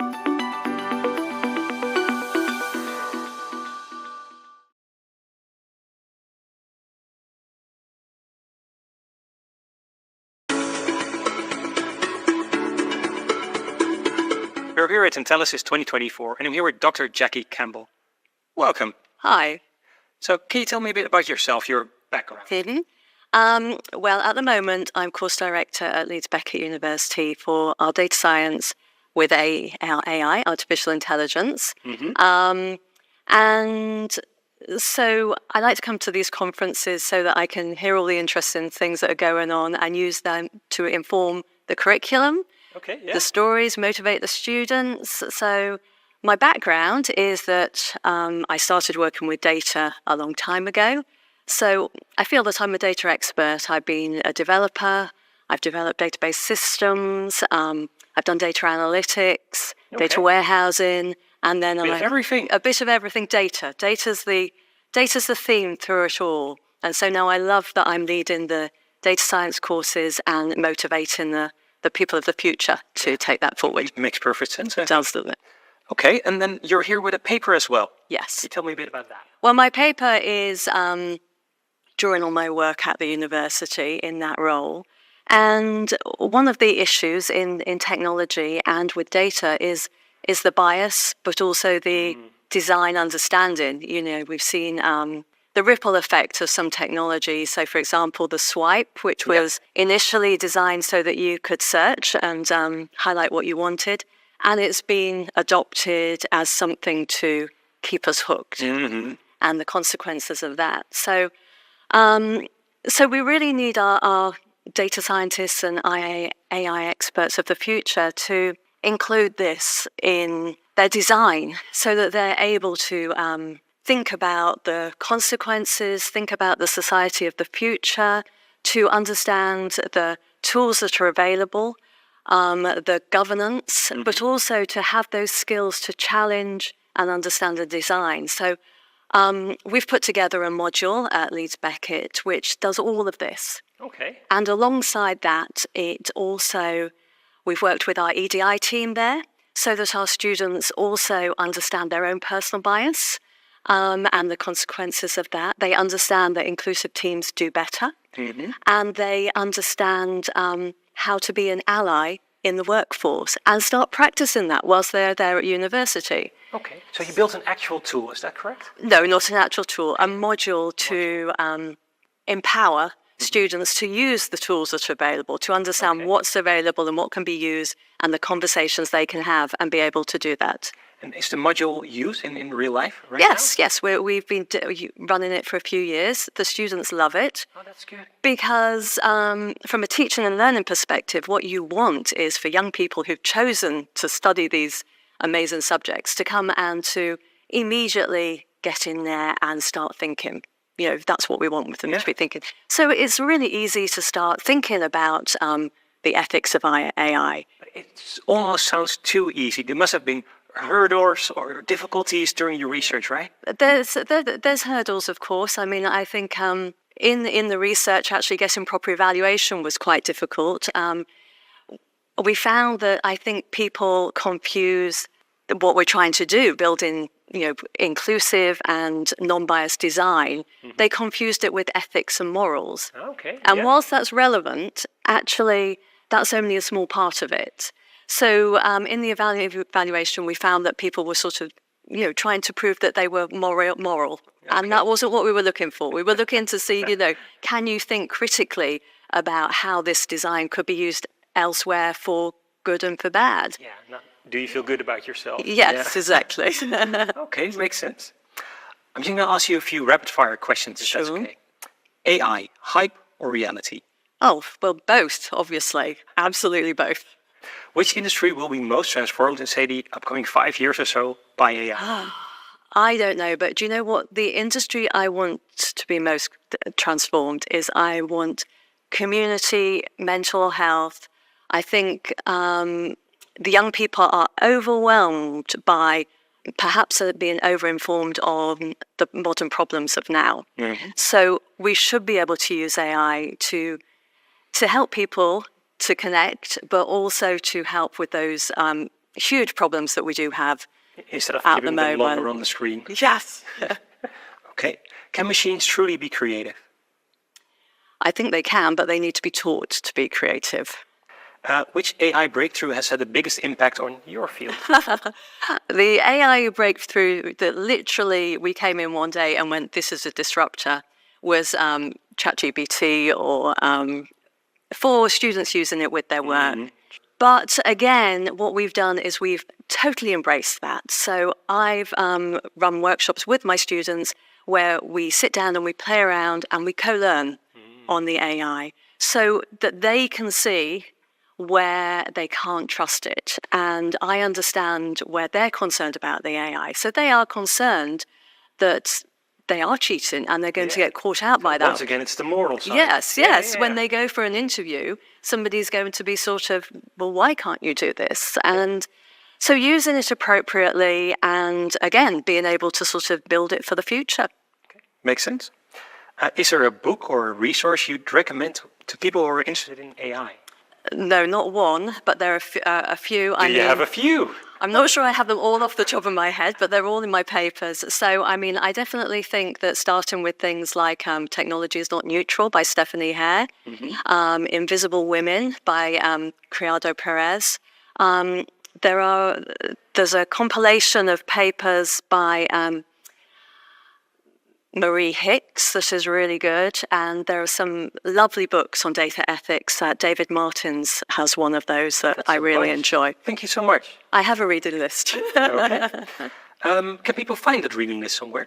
Well, most of them will be included in my papers, and this isn't the only paper. Check the paper out. Most of my papers are in this area, but my paper is really useful for practitioners or industry wanting to create these conversations, because there's plenty of material for workshops in this area, which obviously education and universities would appreciate. What's one question you wish people asked more about AI?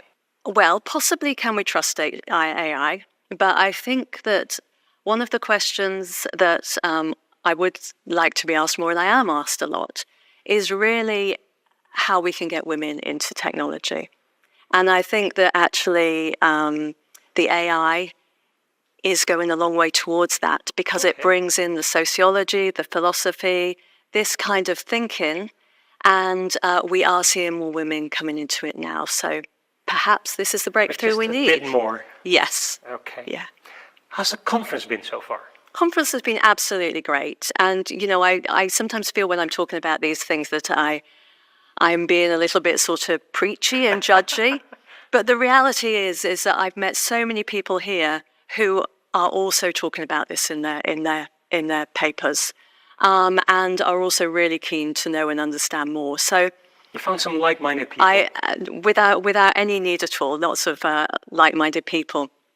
So that's really good to see how well that's been included.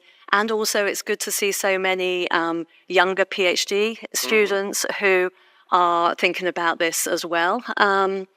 So again, that's positive. The conference highlight perhaps was the cruise. That was really enjoyable. Really enjoyable to just sort of sit with colleagues and chat about all these things that we love to chat about, and watch Amsterdam go by on a beautiful evening.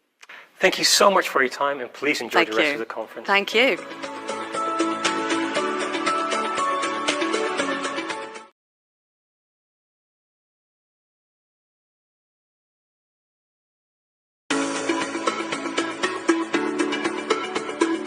Welcome to Intellisys 2024, live from Amsterdam. I'm here with Ethan Pereira. Can you tell me a bit about yourself and mostly about your research so far? Yeah, so the research was done through Kettering University as part of my undergrad thesis. And so what we did was developed a new kind of three-dimensional A-star search heuristic to generate collision-free walking gaits for bipedal robots and also just regular walking robots, any legs you want. Why is that important? Yeah, so it's common to solve a control problem using neural networks or control theory.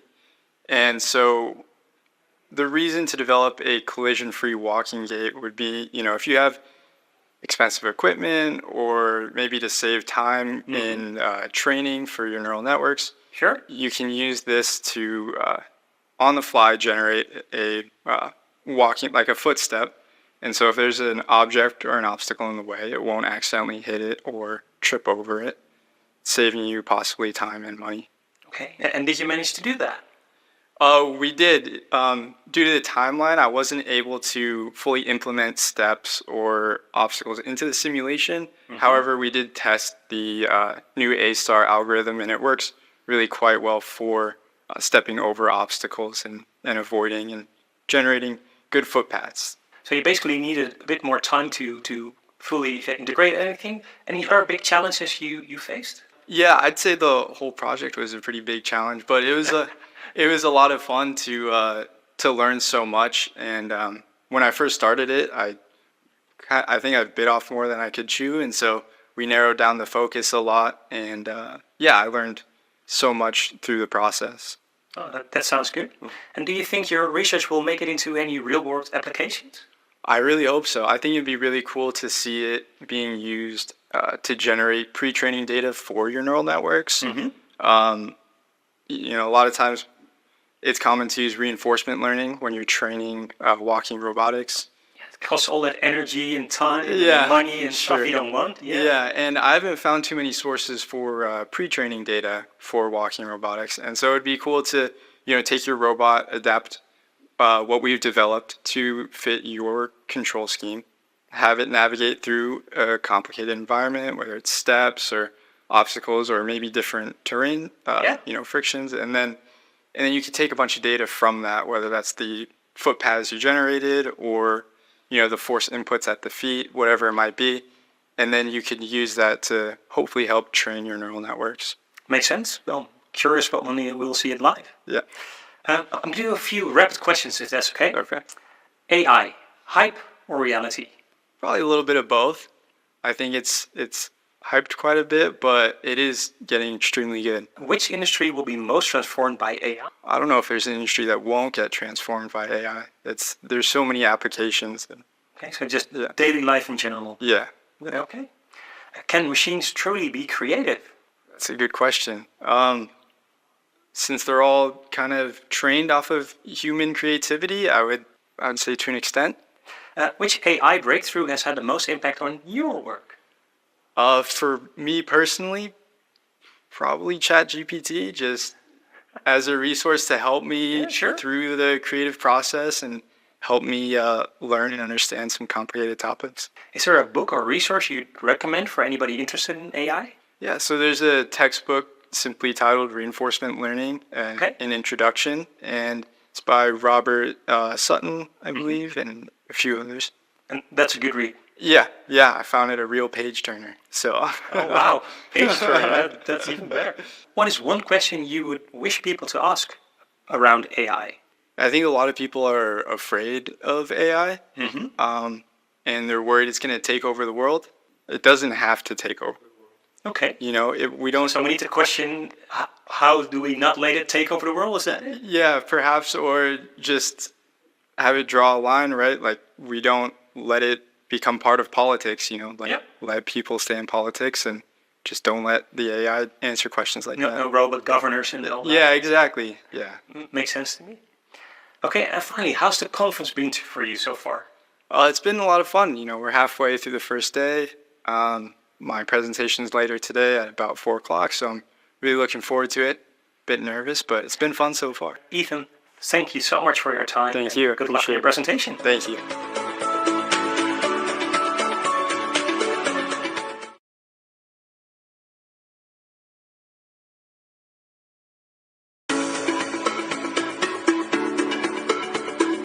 We're here at the Intellisys 2024, and I'm interviewing one of the most experienced researchers here at the conference. With me is Dr. Thomas Hellman.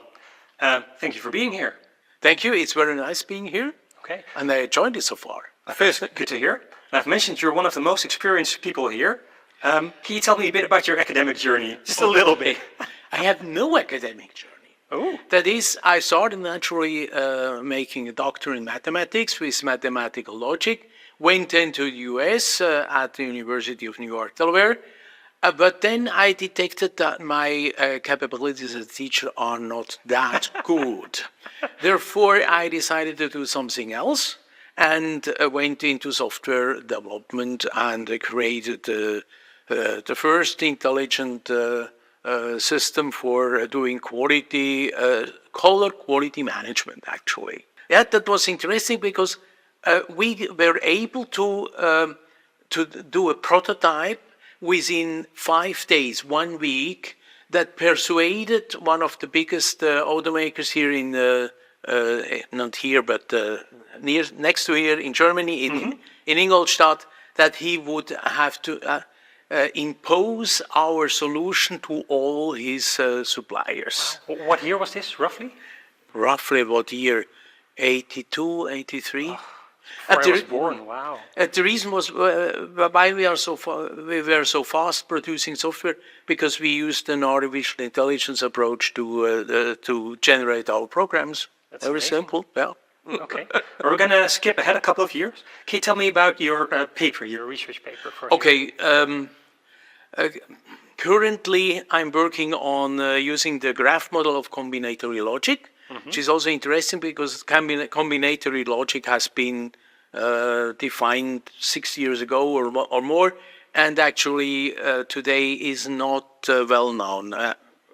I have problems finding any papers referring to combinatory logic, but it is a useful model because it uses algebraic representation of neural networks. Okay.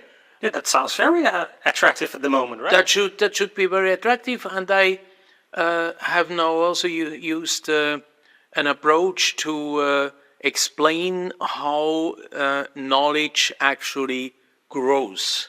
Okay. And for knowing that you need to measure knowledge, and measuring actually is my specialty, which I did for more than 50 years. I'm measuring software, measuring anything, including knowledge. And so I have now proposed a method to measure software that I will relate about tomorrow. Okay, well, that makes sense. But what will it be used for in the real world? Are there any applications? Yes. The point is that current AI systems are uncontrollable in respect of their reliability. Yeah. So sometimes they hallucinate, sometimes they decrease in accuracy, and things like this.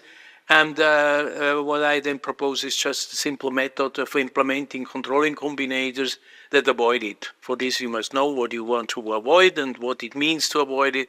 And I think today, these modeling techniques that were developed long ago are still very useful for today's high technology world. Yeah.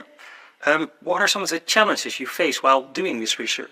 Well, the challenge is I'm not an academic, as I said at the beginning, and that is I have no access to any resources, and so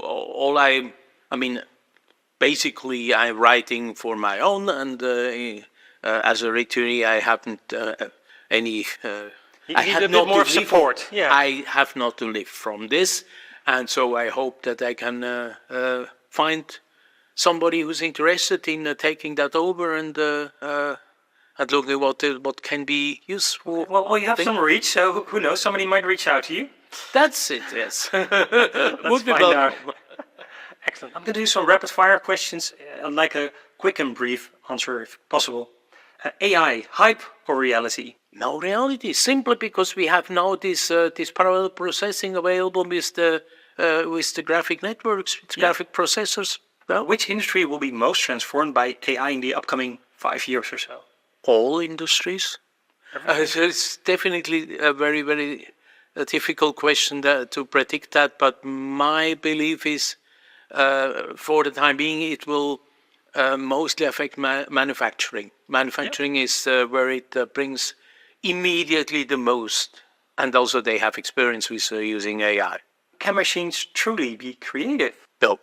Which AI breakthrough has had the most impact on your work? The existence of intelligent translators like DeepL, namely, since before that, when I wrote a paper, the normal reaction of the reviewers was, well, could you please improve your English by help of a native English speaker? Okay. No, it's no problem. I just go ad for DeepL. Well, sorry for that, but indeed, I just take DeepL, translate it into German, and then look if it sounds still the same in German as I wanted to have in English, and then comes back in English, and then they say, "Oh, what a wonderful English!" That's amazing. Well, I was going to ask a book or a resource you'd recommend for people interested in AI. That you already gave us one resource. Is there anything else? I think it is very interesting to read old works from people who worked probably 100 years ago, or 60 years ago, or 40 years ago, and they had interesting ideas that were not realizable because of the lack of computing power. And today we have it. Just remember the Doctor and Eliza. Okay, well, what's one question you wish people would ask more about AI? What is knowledge? Okay, how's the conference been so far? We had a couple of keynotes, we had some presentations. Oh, wonderful. It was wonderful. Yes, it's a beautiful place also to be here. The only thing that didn't work here was the metro. To come here, you had to take a taxi. We can blame Amsterdam for that. Dr. Thomas, thank you so much for your time, and please enjoy the rest of the conference. Thank you very much. Hope you enjoyed it as well.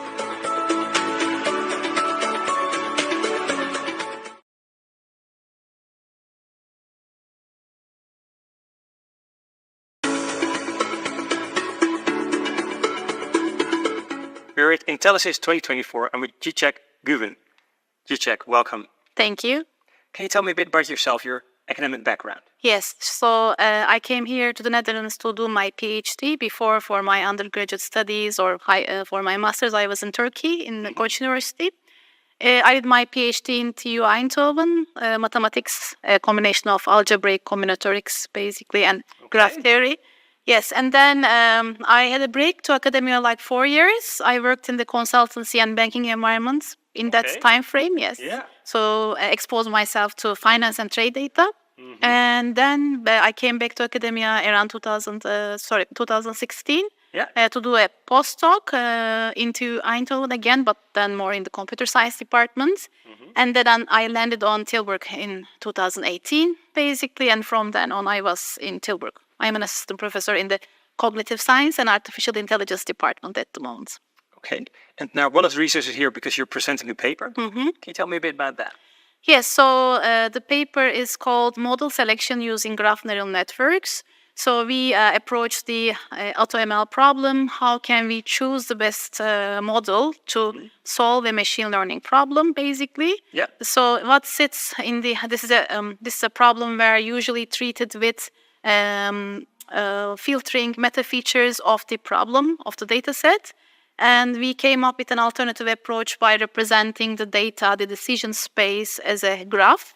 And then we could apply a graph neural network on it.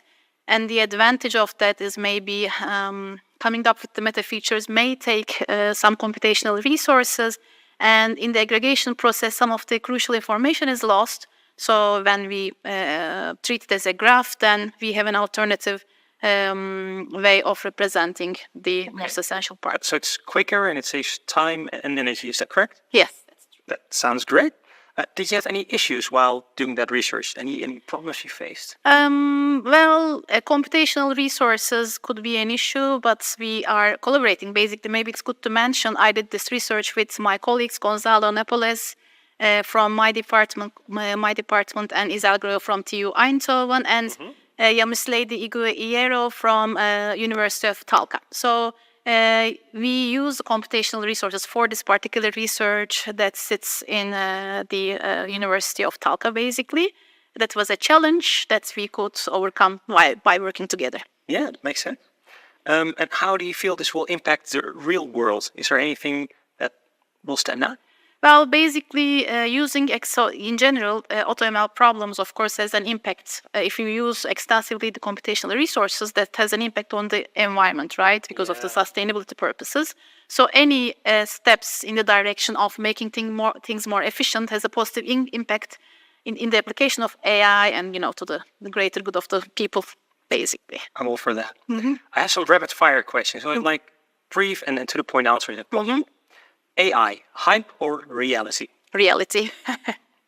Which industry will be most transformed by AI in the next 5 years or so? Healthcare, education, and security, I would say.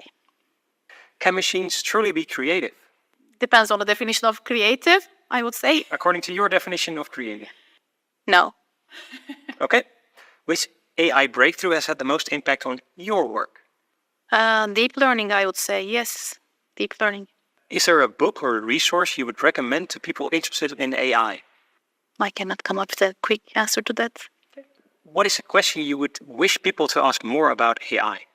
I think people should be more curious about how to use AI to support, for example, diversity, accessibility, inclusivity in the most responsible way. So people are not, maybe there's they have their prior thoughts about how AI could be dangerous. They should be looking at this from a more like from a perspective where they can make AI useful for themselves. Okay, so more about what can AI help me in a positive way? Well, for example, we have several projects. In one of those, what we do, we are trying to come up with a tool to use mobile phone pictures to measure malnutrition in children. That's one thing.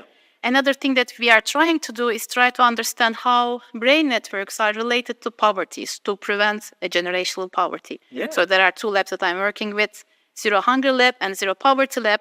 Basically, these are more in the direction of AI for good. Another thing that we use AI for social good is, using AI to predict renewable energy resources for renewable energy transition. So there are a lot of things that you can do for AI for people. Should use Exactly. So my research is more in people-centric network science. Yeah.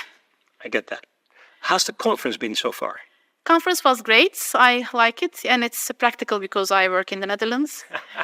That always helps. Are there any highlights or standout moments so far? What I liked, 2 of the keynote speakers yesterday, basically, they are women. They are really the best in their domain, let's say, one of the best, let's say, in the community. So I'm happy that there is better representation of women in science in such positions. Yeah. Thank you so much for your time and enjoy the rest of the conference. Thank you.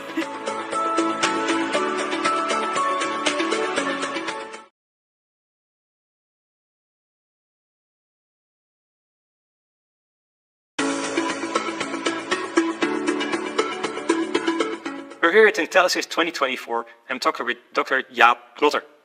Jaap, welcome. Hi, thank you. Can you tell me a bit about yourself, about your background? Well, I'm a full professor located at the Police Academy, and I've got a joint research group together with the Saxion University for Applied Sciences. We are focusing on the development of technologies to improve criminal investigations. Okay, and that leads you to being here and presenting a research paper. Yeah, our first one in our first new research line. Okay, tell me more. Well, forensic research of criminal investigation in general is very time-consuming. And if you do that work very thoroughly, you need a lot of people. Yeah. And it takes a lot of time. And to improve criminal investigations, we want to search how could we use robotic systems together with sensor data to improve the forensic research on the crime scene, because a robotic system doesn't contaminate the crime scene. Yeah. And when you do it with robotics instead of human beings, it could be a little bit faster. Ah. And that we decided to do. We used a robotic system, an existing platform, and we adapt on that platform camera systems. And we tried to look and to compare the 3D reconstruction normally, and that's the first steps you have to do on a crime scene. Yeah. To photograph the original crime like scene. CSI, the original. And that activities could take place in 5-6 hours, but if it is a difficult crime scene, it could take place for more than 2 weeks. Really? And during that time, the other researchers, the criminal investigators, have to wait to enter the crime scene. So there's a spill of money, a spill of time, and we said, well, could we use the robotic platform, and we put the platform on the crime scene and compare it with the existing one, and we compare it with 3D reconstruction. It's one of the first steps you have to do on a crime scene. And can you? Yes, we can. Oh, that's good. And this, in the same time, we compare it with the existing activities. Let's say it was 4 hours, and we can do it in less than 10 minutes. That's so good. That's really, and also the improvement of the details of the photos is really interesting. Okay. So this will be used now, I mean? This is No. True. Oh, Now we are searching for the technical possibilities. Okay. And if you want to use it in operational practice, of course, you have to search out what is about the legislations issue, the ethical issues, etc., the operational work.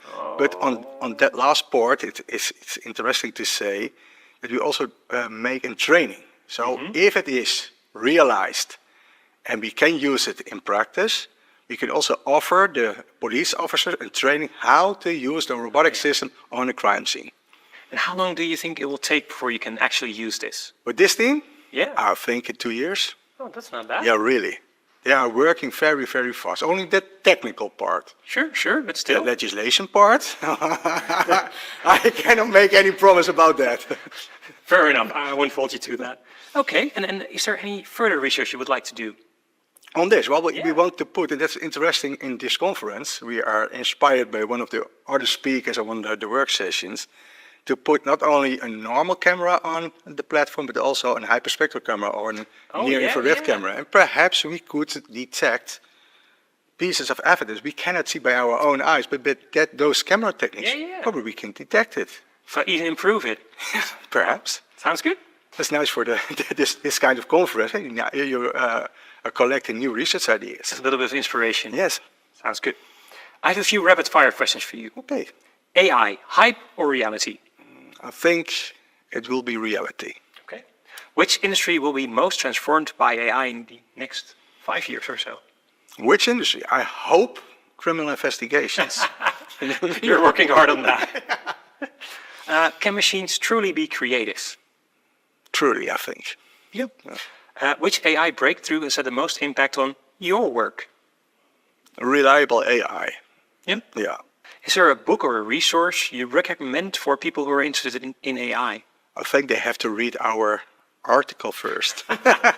Fair enough. But in this case, when you look for this kind of techniques in the operational use, it's so innovative. You can hardly find it. So you have to search for articles first, and perhaps in future there will be a nice... Yeah, maybe you will write it. We hope. Okay. Is there a question you feel people should ask more about AI? Also look for the limitations of it. Okay. I think not just the possibilities. Yeah, not only the possibilities. There are a nice possibility. There are also limitations. We have to think about it. Okay. And finally, how's the conference been so far? I like it today, especially that inspiration session we have had. We come up with nice new ideas and nice new contacts. Okay. Thanks for the invitation. We'll see after. Yeah. Thank you so much. You're welcome.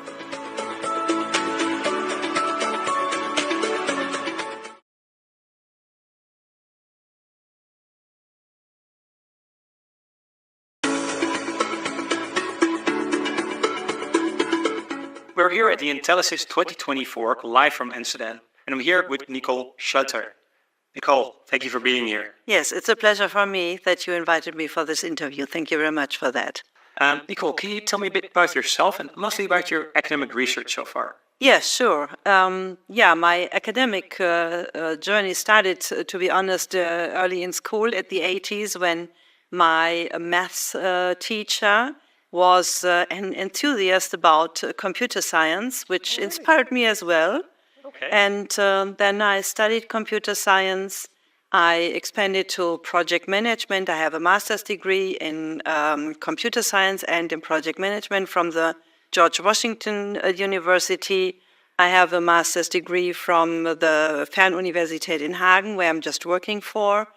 Yes, and now I'm here. I'm working as a research associate for the Fernuniversität in Hagen, and we are investigating how AI could make the technology roundabout learning a little bit better, especially in e-learning, which is, as you can imagine, because Fernuniversität means distance university, Okay, yeah. which is a specific topic there, of course, you can imagine. Okay. And you wrote a paper about it as well? Yes, we have written a paper. I wrote it together with Dr. Dirk Feil. And my paper is thinking about how to enhance the personalization of these intelligent learning assistants.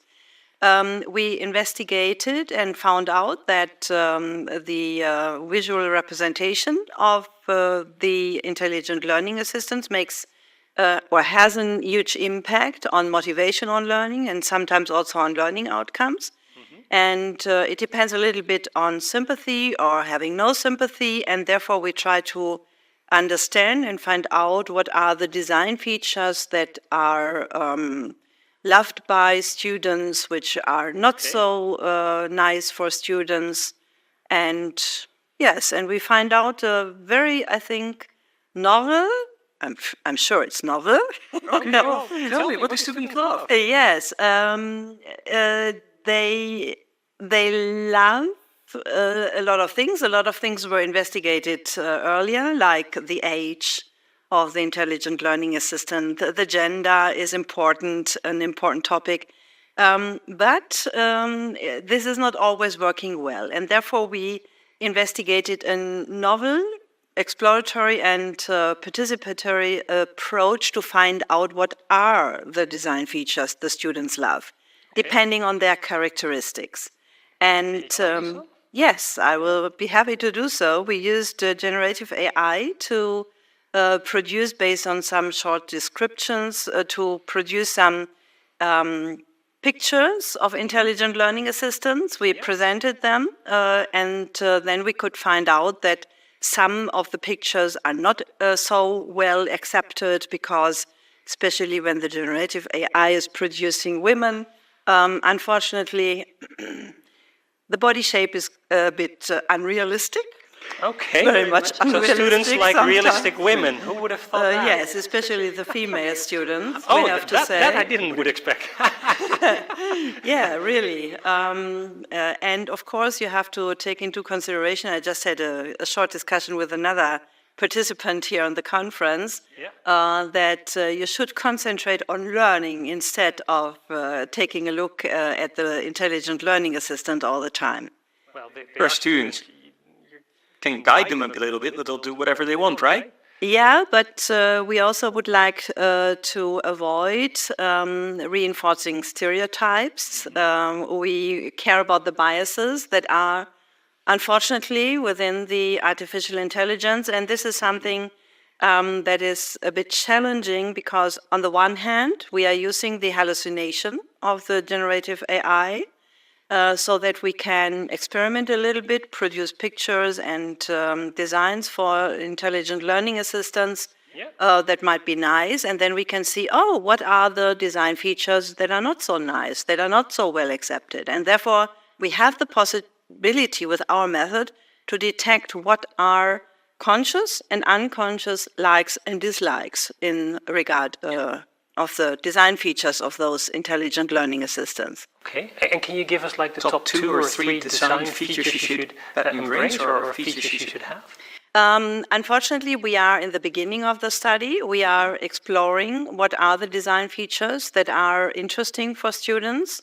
So we did some experiments, which are very broad. So we couldn't identify the ones that are the top ones. So we need more data to collect that. Yes, and therefore we are also preparing a research grant proposal to continue with the next steps, to have an automated process to collect all the data so that we further on can use machine learning to find connections between the design features and the student characteristics, and therefore be able to more and more precisely predict what a specific student with a specific characteristic, personality, would like to have as an intelligent learning assistant. That's the goal. And therefore, when we have a lot of data, and a good advantage of the Fernuniversität is that we have a very, very diverse student landscape. They are old, they are young, they are right out of the school, they are working since years. We have the possibility to adopt quite well when we have the data, when we know what they would like to have. Immediate application. Yes. If you can continue the research. Yes, exactly. And so with this hopefully huge amount of data, we have the possibility to support a very diverse landscape of students with specific learning needs, with maybe disabilities, and be very, very personalized. The more data we have, the more personalized we can be. Sounds good. Yes. I'm going to ask you a few rapid-fire questions, so like brief, short, to-the-point answers. Okay. AI, hype or reality? Actually, I would say hype, but it will become reality. Okay. It's coming to stay. It has come to stay. Coming up. Which industry will be most transformed by AI in the next, say, 5 to 10 years? Writing. I think about the writing industry, authoring. This is something that will be changing a lot. Can machines truly be creative? I said that we are using this creativity, but at the end, it is learned behavior and based on the past. Okay. You call it hallucination as well? Yes, exactly.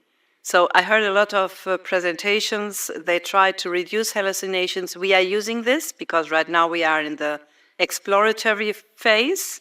Later on, we would like to be more precise, of course. Okay. Which AI breakthrough has had the most impact on your work? The generative AI building pictures, because this we are using now. We started our research thinking about artists supporting us, but now we have the Dolly, Stable Diffusion and such things.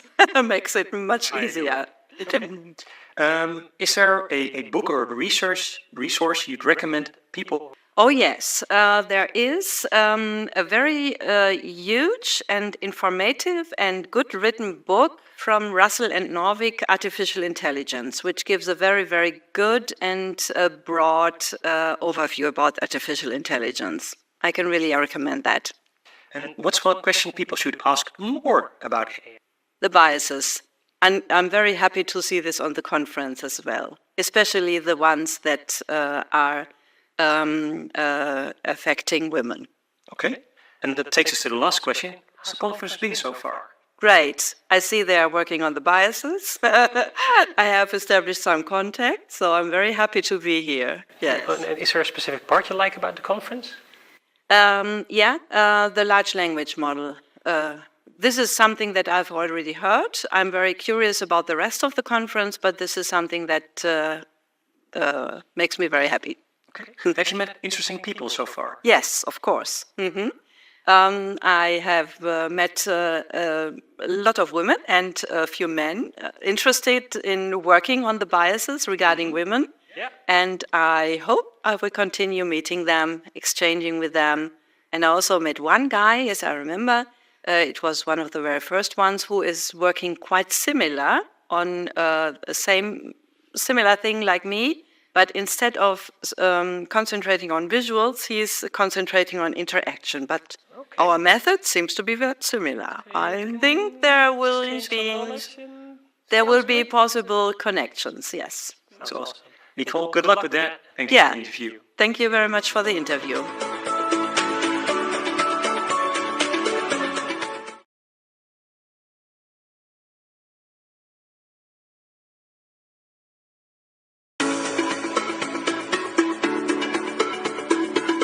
Welcome to the Intellisys 2024. I'm here with Massimo Orazia Spata. Welcome. Thank you. First off, can you walk us a bit through your academic journey? Yeah. I was graduated in 1998 in computer science, and I received my PhD degree in computer science from mathematics and computer science department in 2008. Since January 2022, I am a research fellow in computer science at the University of Catania, mathematics and computer science department. We're developing know-how and skills in deep learning algorithms, audio and image processing. I collaborate with the university and the research institution involved in different research projects, and I am author of different patents, international patents, and publication for journals and international conference concerning the above fields. Can you tell us a bit about your latest paper? Yeah. The story behind my paper on keystroke acoustic attack starts about 1 year ago, with some internet news and the paper with the title Practical Deep Learning Based Acoustic Attack Side Channel on Keyboards of Professor Harrison Torreini et al. From Durham University of London. And they proposed the same attack with an accuracy of 95% and 93% over the Zoom remote tool, video conference tool. So I decided to write an email to authors to require the same dataset used for their experiments, and Dr. Harrison replied to my email the day after and provided us the link to download the dataset, and good luck. So I saw your talk, and basically you can, by listening to the keyboard sounds, you can filter out somebody else's password, right? Yeah. That's what the research is trying to find. Okay. Yeah. What did your research find? In order to improve experimental performance in terms of accuracy of the prior art, we decided to adopt a specific deep learning architecture named the Temporal Convolutional Network Model in order to capture the temporal patterns of audio files recorded, because the audio signals has a specific pattern, and which is strong correlated to a temporal function. Okay. So this temporal convolutional network model allows us to increase the performance of the previous prior art. And the model's ability to accurately predict the keystroke classes on unseen data, as evident from the exhaustive tests presented in the paper, underscore its robustness and potential practical application. We are working to addressing in the next works. Probably we will publish this new experimental result with a new paper. And what are the practical applications? Will it help? This work highlighted how a temporal convolutional network are promising approach for countering keystroke acoustic vulnerabilities, and representing substantial potential for safeguarding sensitive information from emerging threats, as the cybersecurity attacks landscape continues to evolve, leaning on novel AI-based approaches. A practical application could be create an app, a mobile application, to test this pre-trained temporal convolutional network model in a wild condition. We are trying to do it. We created a simple app with a recorder for audio. The audio recorded is sent to a cloud server. In the cloud server there is the Python script with the pre-trained model. The recorded audio is splitted and segmented in every keystroke audio signal, and then after this the pre-trained model do the prediction and give you the password or the string And now you're type. making hacking easier by predicting the password. This is a big vulnerabilities. Yeah. How's the conference been so far? I really appreciated the location of this conference. Congratulations, it is the perfect organization. And the interesting presentation and talks of our researcher colleague. One possible standout moment for me could be this precious opportunity of this interview. Thank you. Thank you so much. Now, I do have a few rapid-fire questions. We didn't prepare those, so let's see if it works. Is that okay? You can give brief, short, yes and no answers, just real quick. Okay. AI, is it hype or reality? Reality. Reality. Which industry will be most transformed by AI in the next 5 years? Probably all the fields and the industry fields will be impacted by AI. Okay. Can machines truly be creative? I don't know. Fair enough. Is there a book or a resource you would recommend people who are interested in AI? Yeah, probably Machine Sapiens, the book of Professor Nello Cristianini. Okay. It is in Italian professor, but he works in Great Britain. So it is available in English? Yeah. Thank you so much for your time, for your interview, and your presentation, and enjoy the rest of the conference. Thank you. Thank you.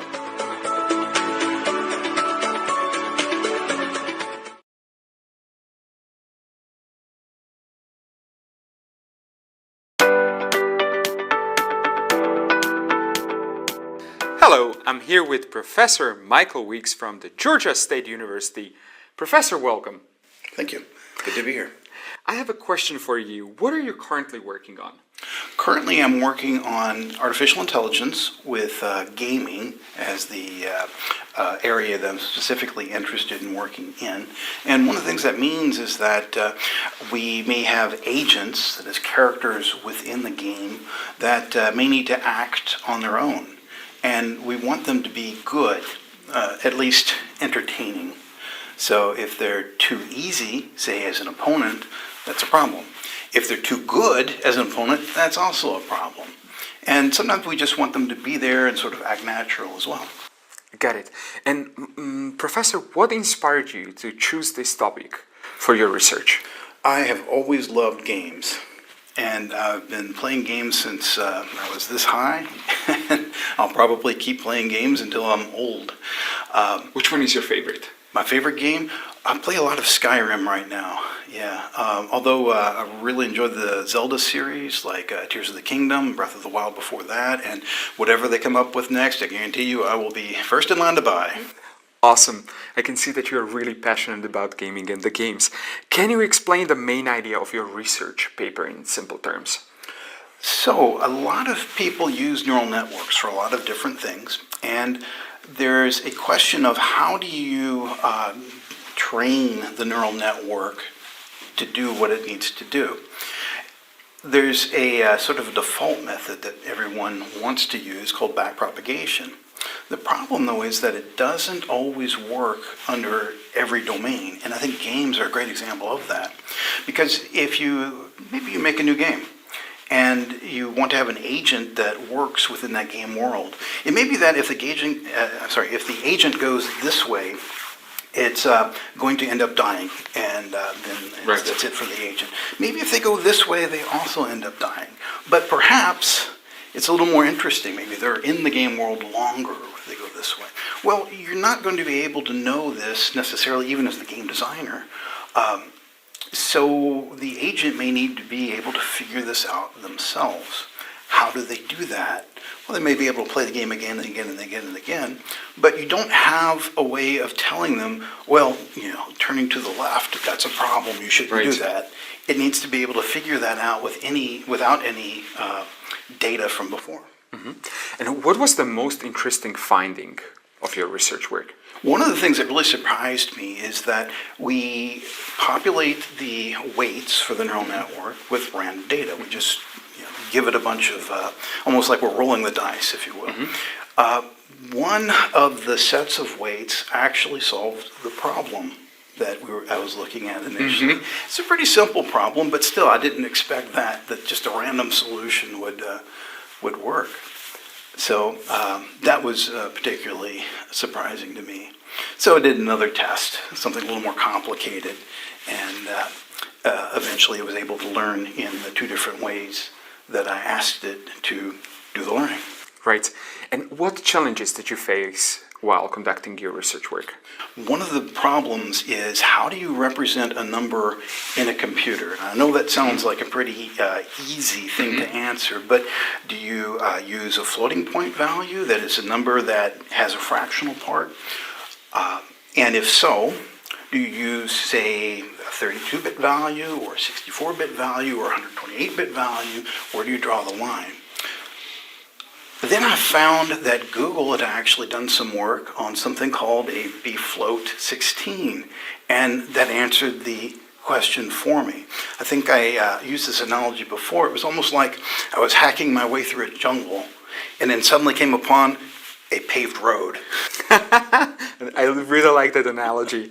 And what about some real-world applications of your research work? Anytime that you need to train a neural network and you don't have data from before that you can tell it this is right and this is wrong, I think there's an application there for what I used called a neural evolution. And that's where you can let the agent, say, try and fail on its own, and then go back and make some changes and let it try again. Mm-hmm. Let's look into the future. What are some next steps for your research work? For my research work, I'd like to apply this to more larger problems and see where that goes. I did get a question or two from the audience, and one person was asking about, well, what if you change the architecture for the neural network? How would that impact things? And that would be an interesting thing to look at as well. And what about the conference itself? How was your experience so far? Well, this is a fantastic location. I've been really happy here at the conference. It's well run. It seems that the organizers have done a really good job of trying to get people to talk to one another. I think as academics, we tend to want to just stand by ourselves and not talk to anybody. But we've been able to break the ice and talk to each other and make some friends along the way. Professor, thank you so much for your time. Thank you.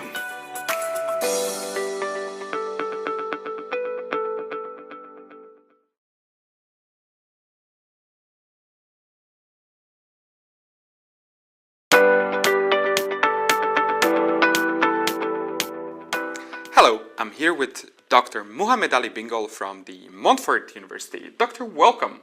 Yeah, thank you very much for having me. Doctor, what are you currently working on? Yeah, I'm working on cryptographic protocols, designing secure and efficient cryptographic protocols, especially for digital wallets.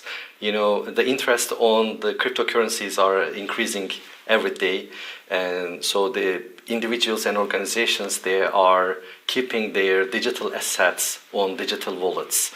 Actually, as of today, so there are around 100,000 digital wallet users. So these are not only individuals, also companies and organizations. So our research is to secure the digital wallets, and make this more efficient and alive, for today's world. What inspired you to choose this topic for your research? Yeah, as I said, there are lots of users, digital, currencies users, cryptocurrencies, and also there are attacks, on those systems. So, for example, last year there was an attack on digital wallets. So the attackers, just stolen 5,000 ETH, Ethereum coin, just in 48 hours. It's equivalent to 15 billion US dollars as today's, It's a lot of money. Yeah, it's a lot of money. So, we need to keep these systems, secure. And my research is, based on this, creating and designing cryptographic protocols to make those, systems secure and efficient. Can you explain the main idea of your research in simple terms? Yeah, sure. So the security of the digital wallets is based on a single key, what we called private key. Mm-hmm. So when you need to send the money, as a transaction from your wallet to, another, account, so you need to sign it using your private key.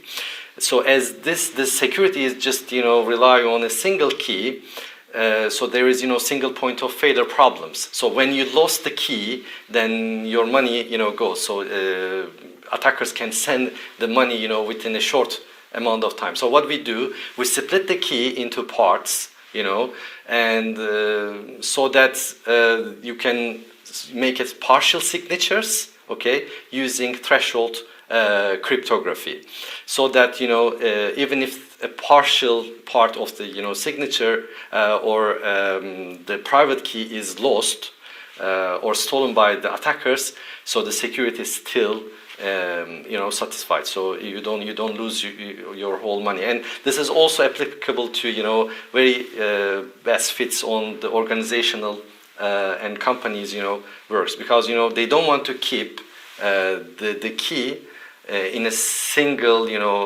place, so that we split the key.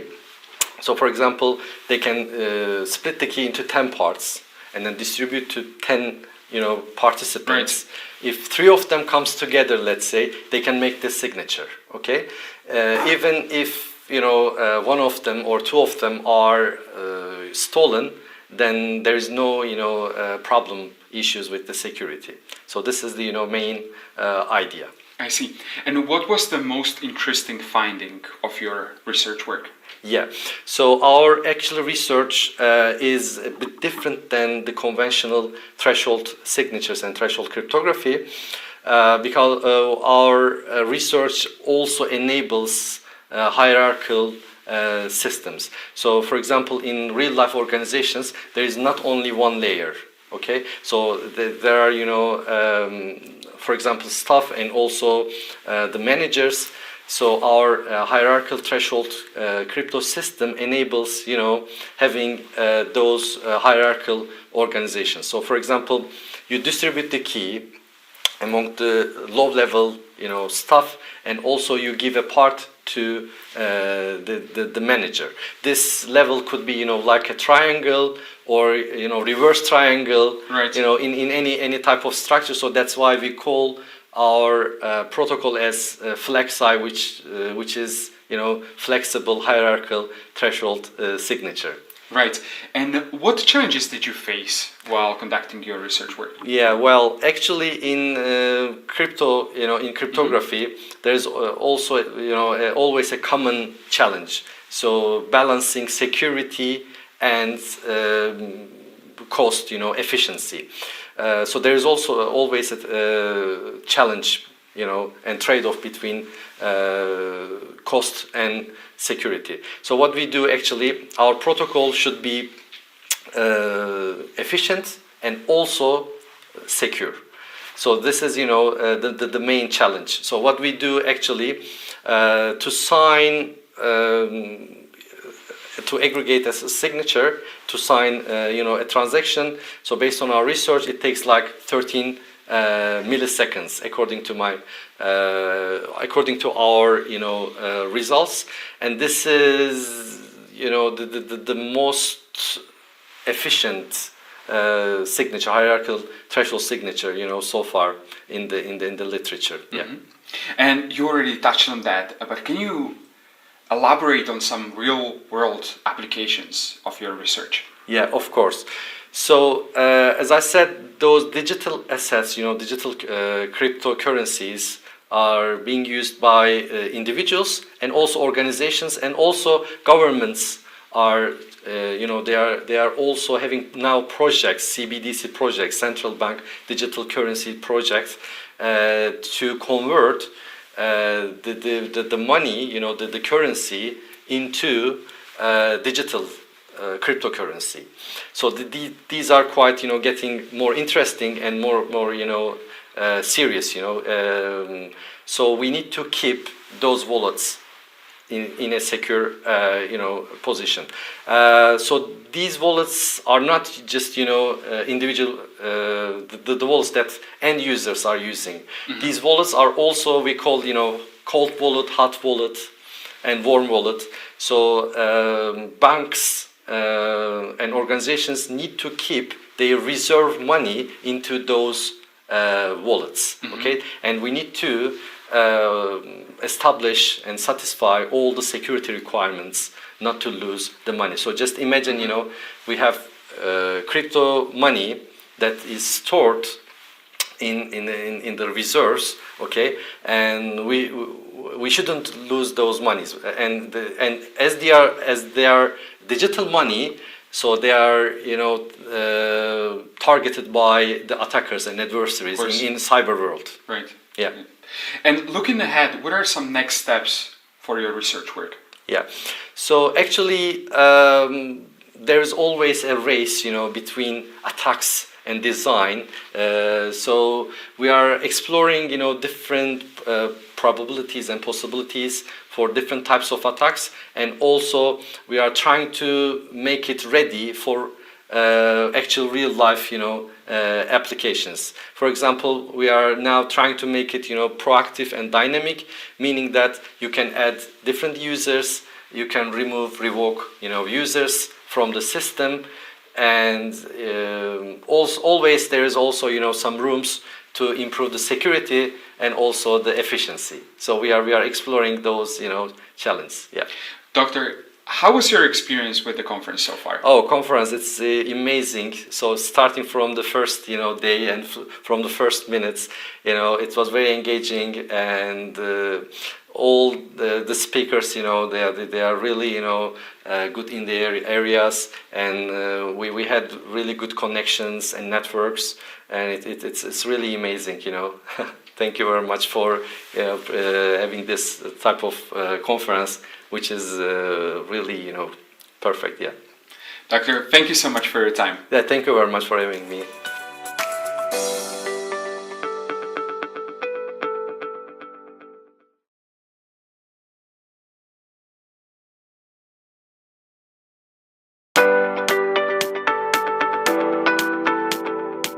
Hello, I'm here with Carla Muñoz Esquivel from the ATU University.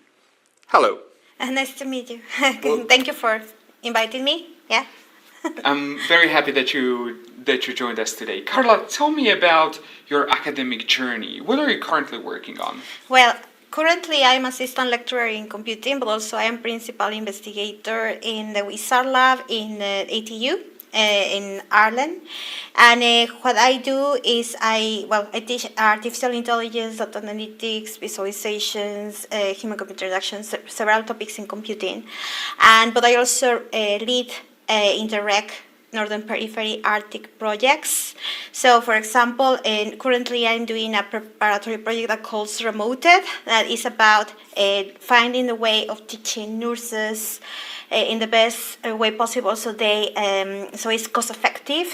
And also there is other project that we just get 1.4 million funding that is called Tech to Heal, and this project is about finding what is well-being for employees and employers, and kind of trying to, with wearables and other techniques like questionnaires and surveys and other information, knowing how is the mental and physical well-being of people, and then if they should be changed the conditions of work and the policies and all these situations. What type of research are you currently conducting? So my research is more connected health. You can say that most of my projects are about that, but I usually do artificial intelligence with different types of data, but mostly sensors and also contextual information and trying to make an understanding and modeling of data.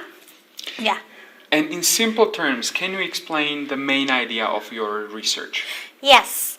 A small idea is we want to create accessible healthcare. And it's because systems are overloaded, and because also we want people more time working in better conditions, and also we want patients happy and more personalized care.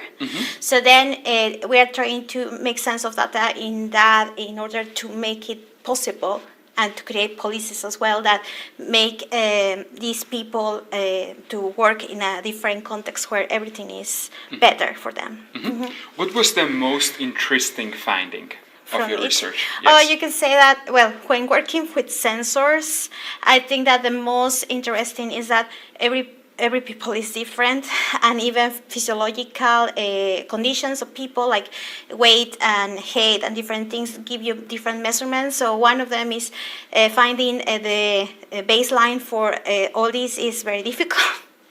And then you have also as well that, all these conditions change the situation, but also that if you have very high technology and has to be usable for the context, because for example we have sensors that were working well, but maybe they take too much time to put in patients, and then they are not effective for consultations of 15 minutes, or for example we have that they are not accurate enough. So then we cannot use them even we want to. And the thing is that maybe companies charge a lot of money for using these technologies, but they are still not there. I see.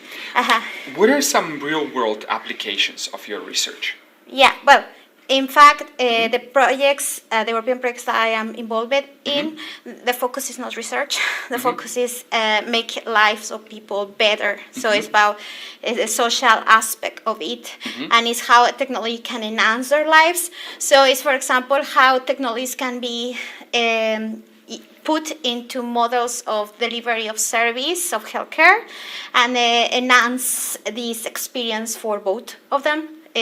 Patients and people that are consultants and GPs. And how can this experience be better for both parts? And looking ahead, what are the next steps for your research work? Well, the next steps first is practically start the project, because we kind of run a project that was kind of the feasibility, but then now is in the next 3 years we're going to practically run the project and finally see apply this technology in a small case studies and see if what we expect is looking. If we have measurements that show that technology in these environments are bringing value to the people's lives. So that is kind of what is our next steps. Talking about the conference, how was your experience so far? So far it has been a nice experience, because I have been able to network with other people, and also by the presentations I have been able to find who are the research, you can say what research are out there that can be in a match with mine. So I'm able to maybe contact a person and then see what are probably future licenses of collaboration, or at least you are able to say, okay, I'm working on this, maybe we can find a common ground to do something together. So I think that is what has helped me to find out, because even you have the proceedings and everything, it's nicer to listen from the people. That's when you have really the idea. Thank you so much for your time. You're welcome. Thank you.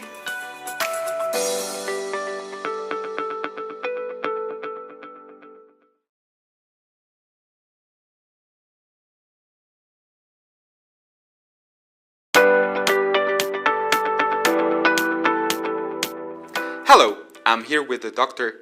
Jalu from the University of West Florida. Ja, welcome. Hey, nice to meet you. Nice to meet you too. I would like to know a little bit more about your academic journey. So can you tell me what inspired you to choose this topic for your research? So basically, my research area is to apply the mathematics method into the large data set, especially the large linear system, such as the machine learning area, data science area, and the network science. Can you explain the main idea of your research work? So for this conference, generally, we are trying to use the optimization to optimize the method we propose to find out the communities for different networks. For example, each network, the Facebook, you may have every day, they can have different subgroups. And each subgroup, we call them a community. We're trying to identify the different numbers of the communities a network may have, or which elements belongs to the same community.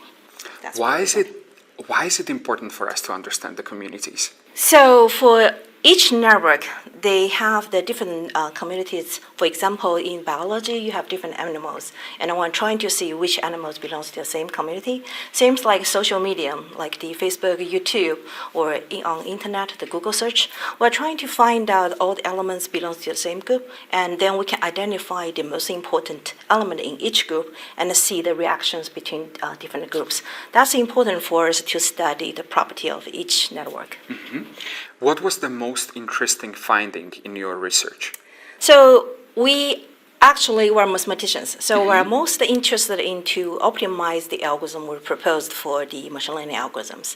What we find out actually, we can use some simple optimization tools to get the better result for detecting the communities and get more accurate answers and better detections for the majority of the large networks.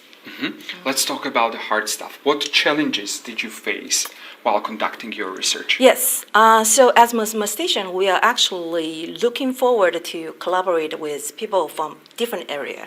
As you know, network science is more like interdisciplinary, and also in different networks types like the biology network, we have the social network, we have the internet network, or the power network. So we are looking forward to collaborate with the different area so we can get more data sample and we can get more applications, and then we can get better algorithm to develop.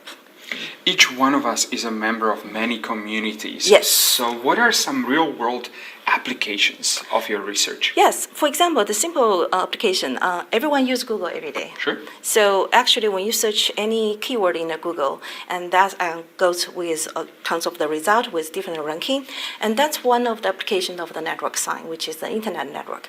The first one, the result shows that is what we call the most important network, and then that's called centrality, which is also one application for the network. For the community applications, it's easier. Also, you can think about the application in medical field, and when you have any medication, you try to see which medication applies to which certain of the people works the best, and what's the symptom associated with that. That also gives us the idea which group can tie together, and what groups reaction they with each other. That will tell us a lot of information. Looking ahead, what are the next steps for your project? So currently, we're looking forward to expand our algorithm to more of the machine learning algorithm in the similar area. We are working on with the extremely large data, and that's what our goal. We are trying to improve the performance for the machine learning algorithm we worked on over the large data. Changing the topic, how was your experience with the conference so far? It's very good. Thank you. It's great. What do you like the best? First, organizer. It is the best organizer I have seen because I got email reminders. I have the apps for this conference, which is really convenient. I can see the attendance, inviters, and then this conference also sent the template for the presentation and also make their ads for our social media, like you can post on LinkedIn, and I think that is great. It's great for a lot of the attendants who maybe, especially for graduate students, to promote them themselves. And it's good for me too. I like that. Yes. Perfect. Is there anything else that you like about this conference? The conference actually, the size is nice. It's not too big, like the millions of people here. It's really like the size, and also topics is what I like, because this is a computing conference with the machine learning, data science, and also the other computer vision, and which that's the area I'm interested.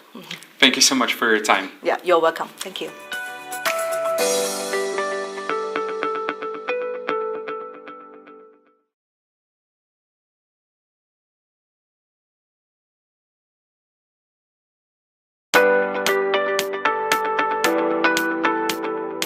Hello, I'm here with Marina Iantorno from the CCT College Dublin. Welcome. Thank you so much. I'm happy to be here. Marina, tell me about your academic journey. What inspired you to choose this topic? Well, I was doing my master's in artificial intelligence research, and I was already doing different projects during my time studying in natural language processing. And then, well, I tried to find a solution to the problem of classifying documents and making sense of big data, because nowadays, you know, the data is flooding, and many organizations don't really know what to do with that. And this is how I just came with the idea and, yeah, continue and went deeper in my research. So you're working with the big data and making sense out of them. Can you explain the main idea of your research paper in simple terms? Yes, of course. What I realize is many organizations are still using manual techniques to classify their documents, and this requires a lot of time and money, of course, because you need resources, maybe experts who really understand the documents, and the idea is using AI techniques. The normal classification models, or the typical classification models, are a bit outdated for this. So then I implemented fuzzy logic. Fuzzy logic is a technique that uses probability methods behind. So then it's very math-based algorithm, let's say, and it's actually very helpful because it deals with uncertainty. And then in some documents, you just have different topics that maybe are not really connected with the keywords, but with the context in general. So then this is what I did, and this was the main idea. Can you give us some more examples? Yes. For instance, in the company where I was working at the moment, they have different documents related to identity access management, cybersecurity, access management itself, cloud. And then what I have done was training the model with different topics and then using new documents that weren't labeled to see how they worked. Fuzzy logic just itself was not really working well, so I needed to combine it with other techniques.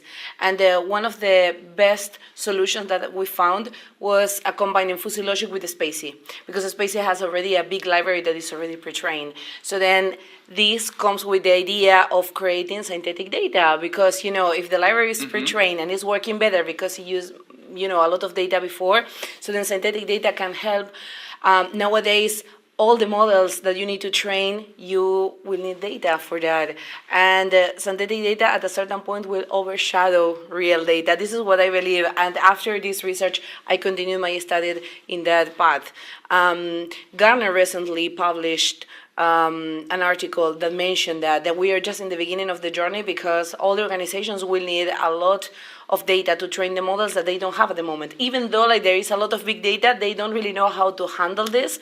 And then the idea would be to have new data that you can use to classify your documents, to train different models, to test quality, for example, or any model or software development that you are doing.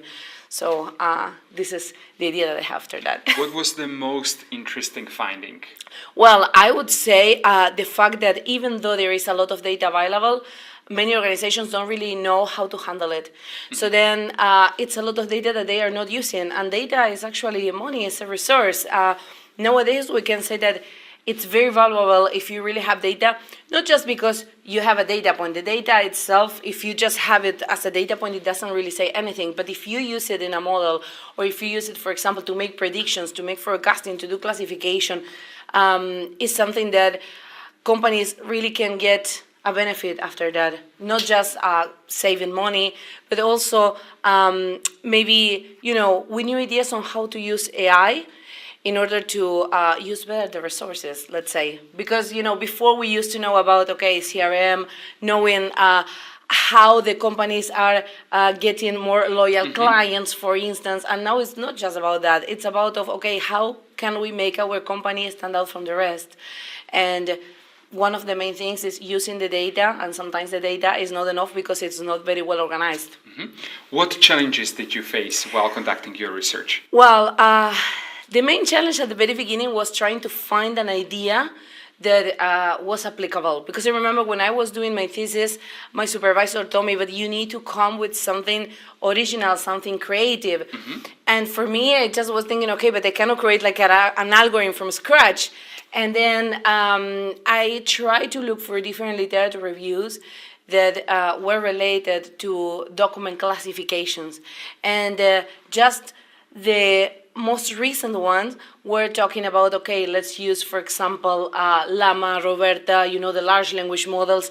So I needed to actually try to combine whatever is happening now with whatever happened like 10 years ago that people just forgot. For example, fuzzy logic, because this one is not a new method, but it's something that was, released in the past because people are not really into maths. Someone mentioned that in the conference today, that eventually like all the engineers will have to actually go back and look back on the maths because this is like the origin of everything and the main point of all the algorithms. So I would say the main challenge was actually trying to combine something that is new with something that was written or used in the past. Got it. Can you elaborate on some real-world applications of your research? Absolutely. At the moment, even I am helping organizations that they don't really know how to deal with the data, if they need to classify it, for example, or if they need to identify personal information, for example, within the data sets to do that.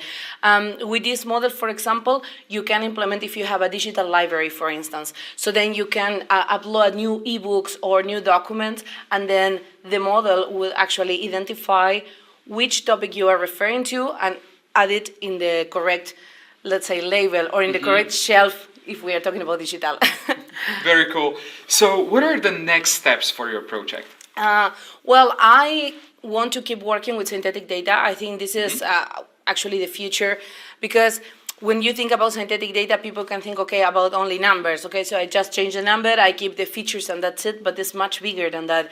At the moment, I would like to keep working on the text data that you can use. For instance, the data that you get from the chatbots. So then you can create synthetic data out of that. And for this, you need to classify on what are the topics that are coming from a chatbot, for example. And this is the future of my research. Let's talk about the conference. How was your experience with the conference so far? Amazing, amazing. I'm super happy. Today, well, the opening keynote was amazing. The speakers are actually really good. The ideas that we can see are very interesting. And, this is the first time that I attend to an academic conference like this one because I usually attend to conferences where there are a lot of people from the industry, but not from academia. And I, have a blended background because I work in both. I work in academia and I work also for private organizations, private companies. And it was amazing to meet a lot of PhD researchers, professors, with a lot of great ideas, and also the networking and the break. I already contacted I don't know how many people on LinkedIn, so it was amazing. Fantastic. Thank you so much. Thank you so much, and thanks for having me.